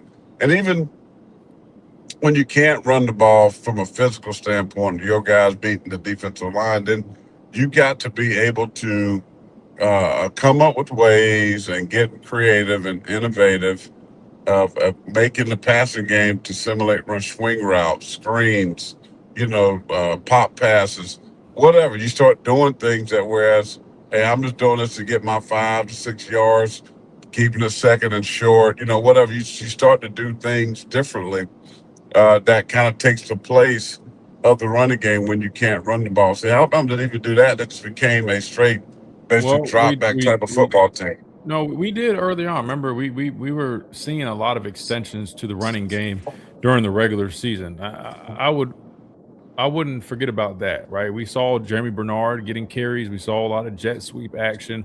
Yeah, we didn't see, but not enough of that.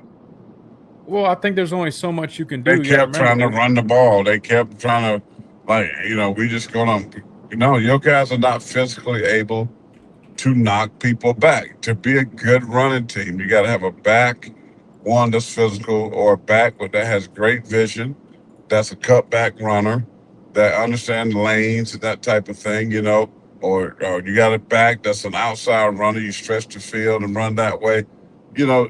I didn't think they were innovative enough in the run game. And their run game was basic because they were in the shotgun.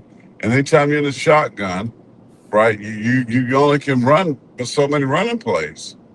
You limit yourself by being an offense in the gun. I mean, you can run, just little dive plays, stretch plays, read option, but your running game becomes extremely limited. That's the other thing. But I disagree. I thought we lacked an identity in the running game because we were just doing a little bit of everything. I feel like we sprinkled a little bit of whether it was gap scheme, pin and pull, you see zone. I mean, like we didn't really have anything to hang our hat on. I even asked Coach DeBoer about they had that. no identity. Right. Yeah, so I don't think it was that. If anything, I feel like we were just doing a little bit of everything, right? I mean, like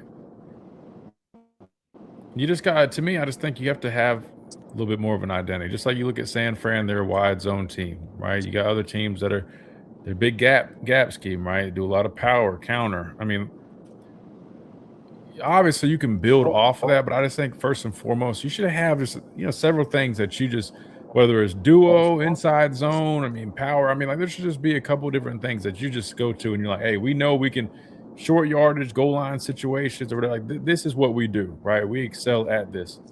And they need to start there and then build off of that, right? I mean, like this is just split zone right here, right?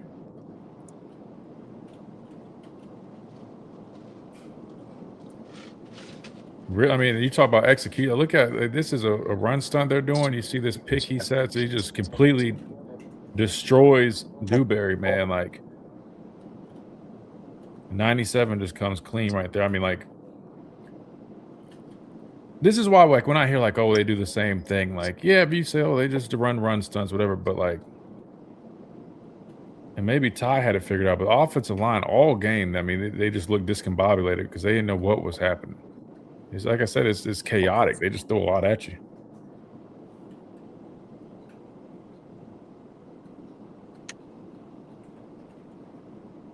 I mean, we do a lot of those run stunts too. Everybody's kind of doing that now.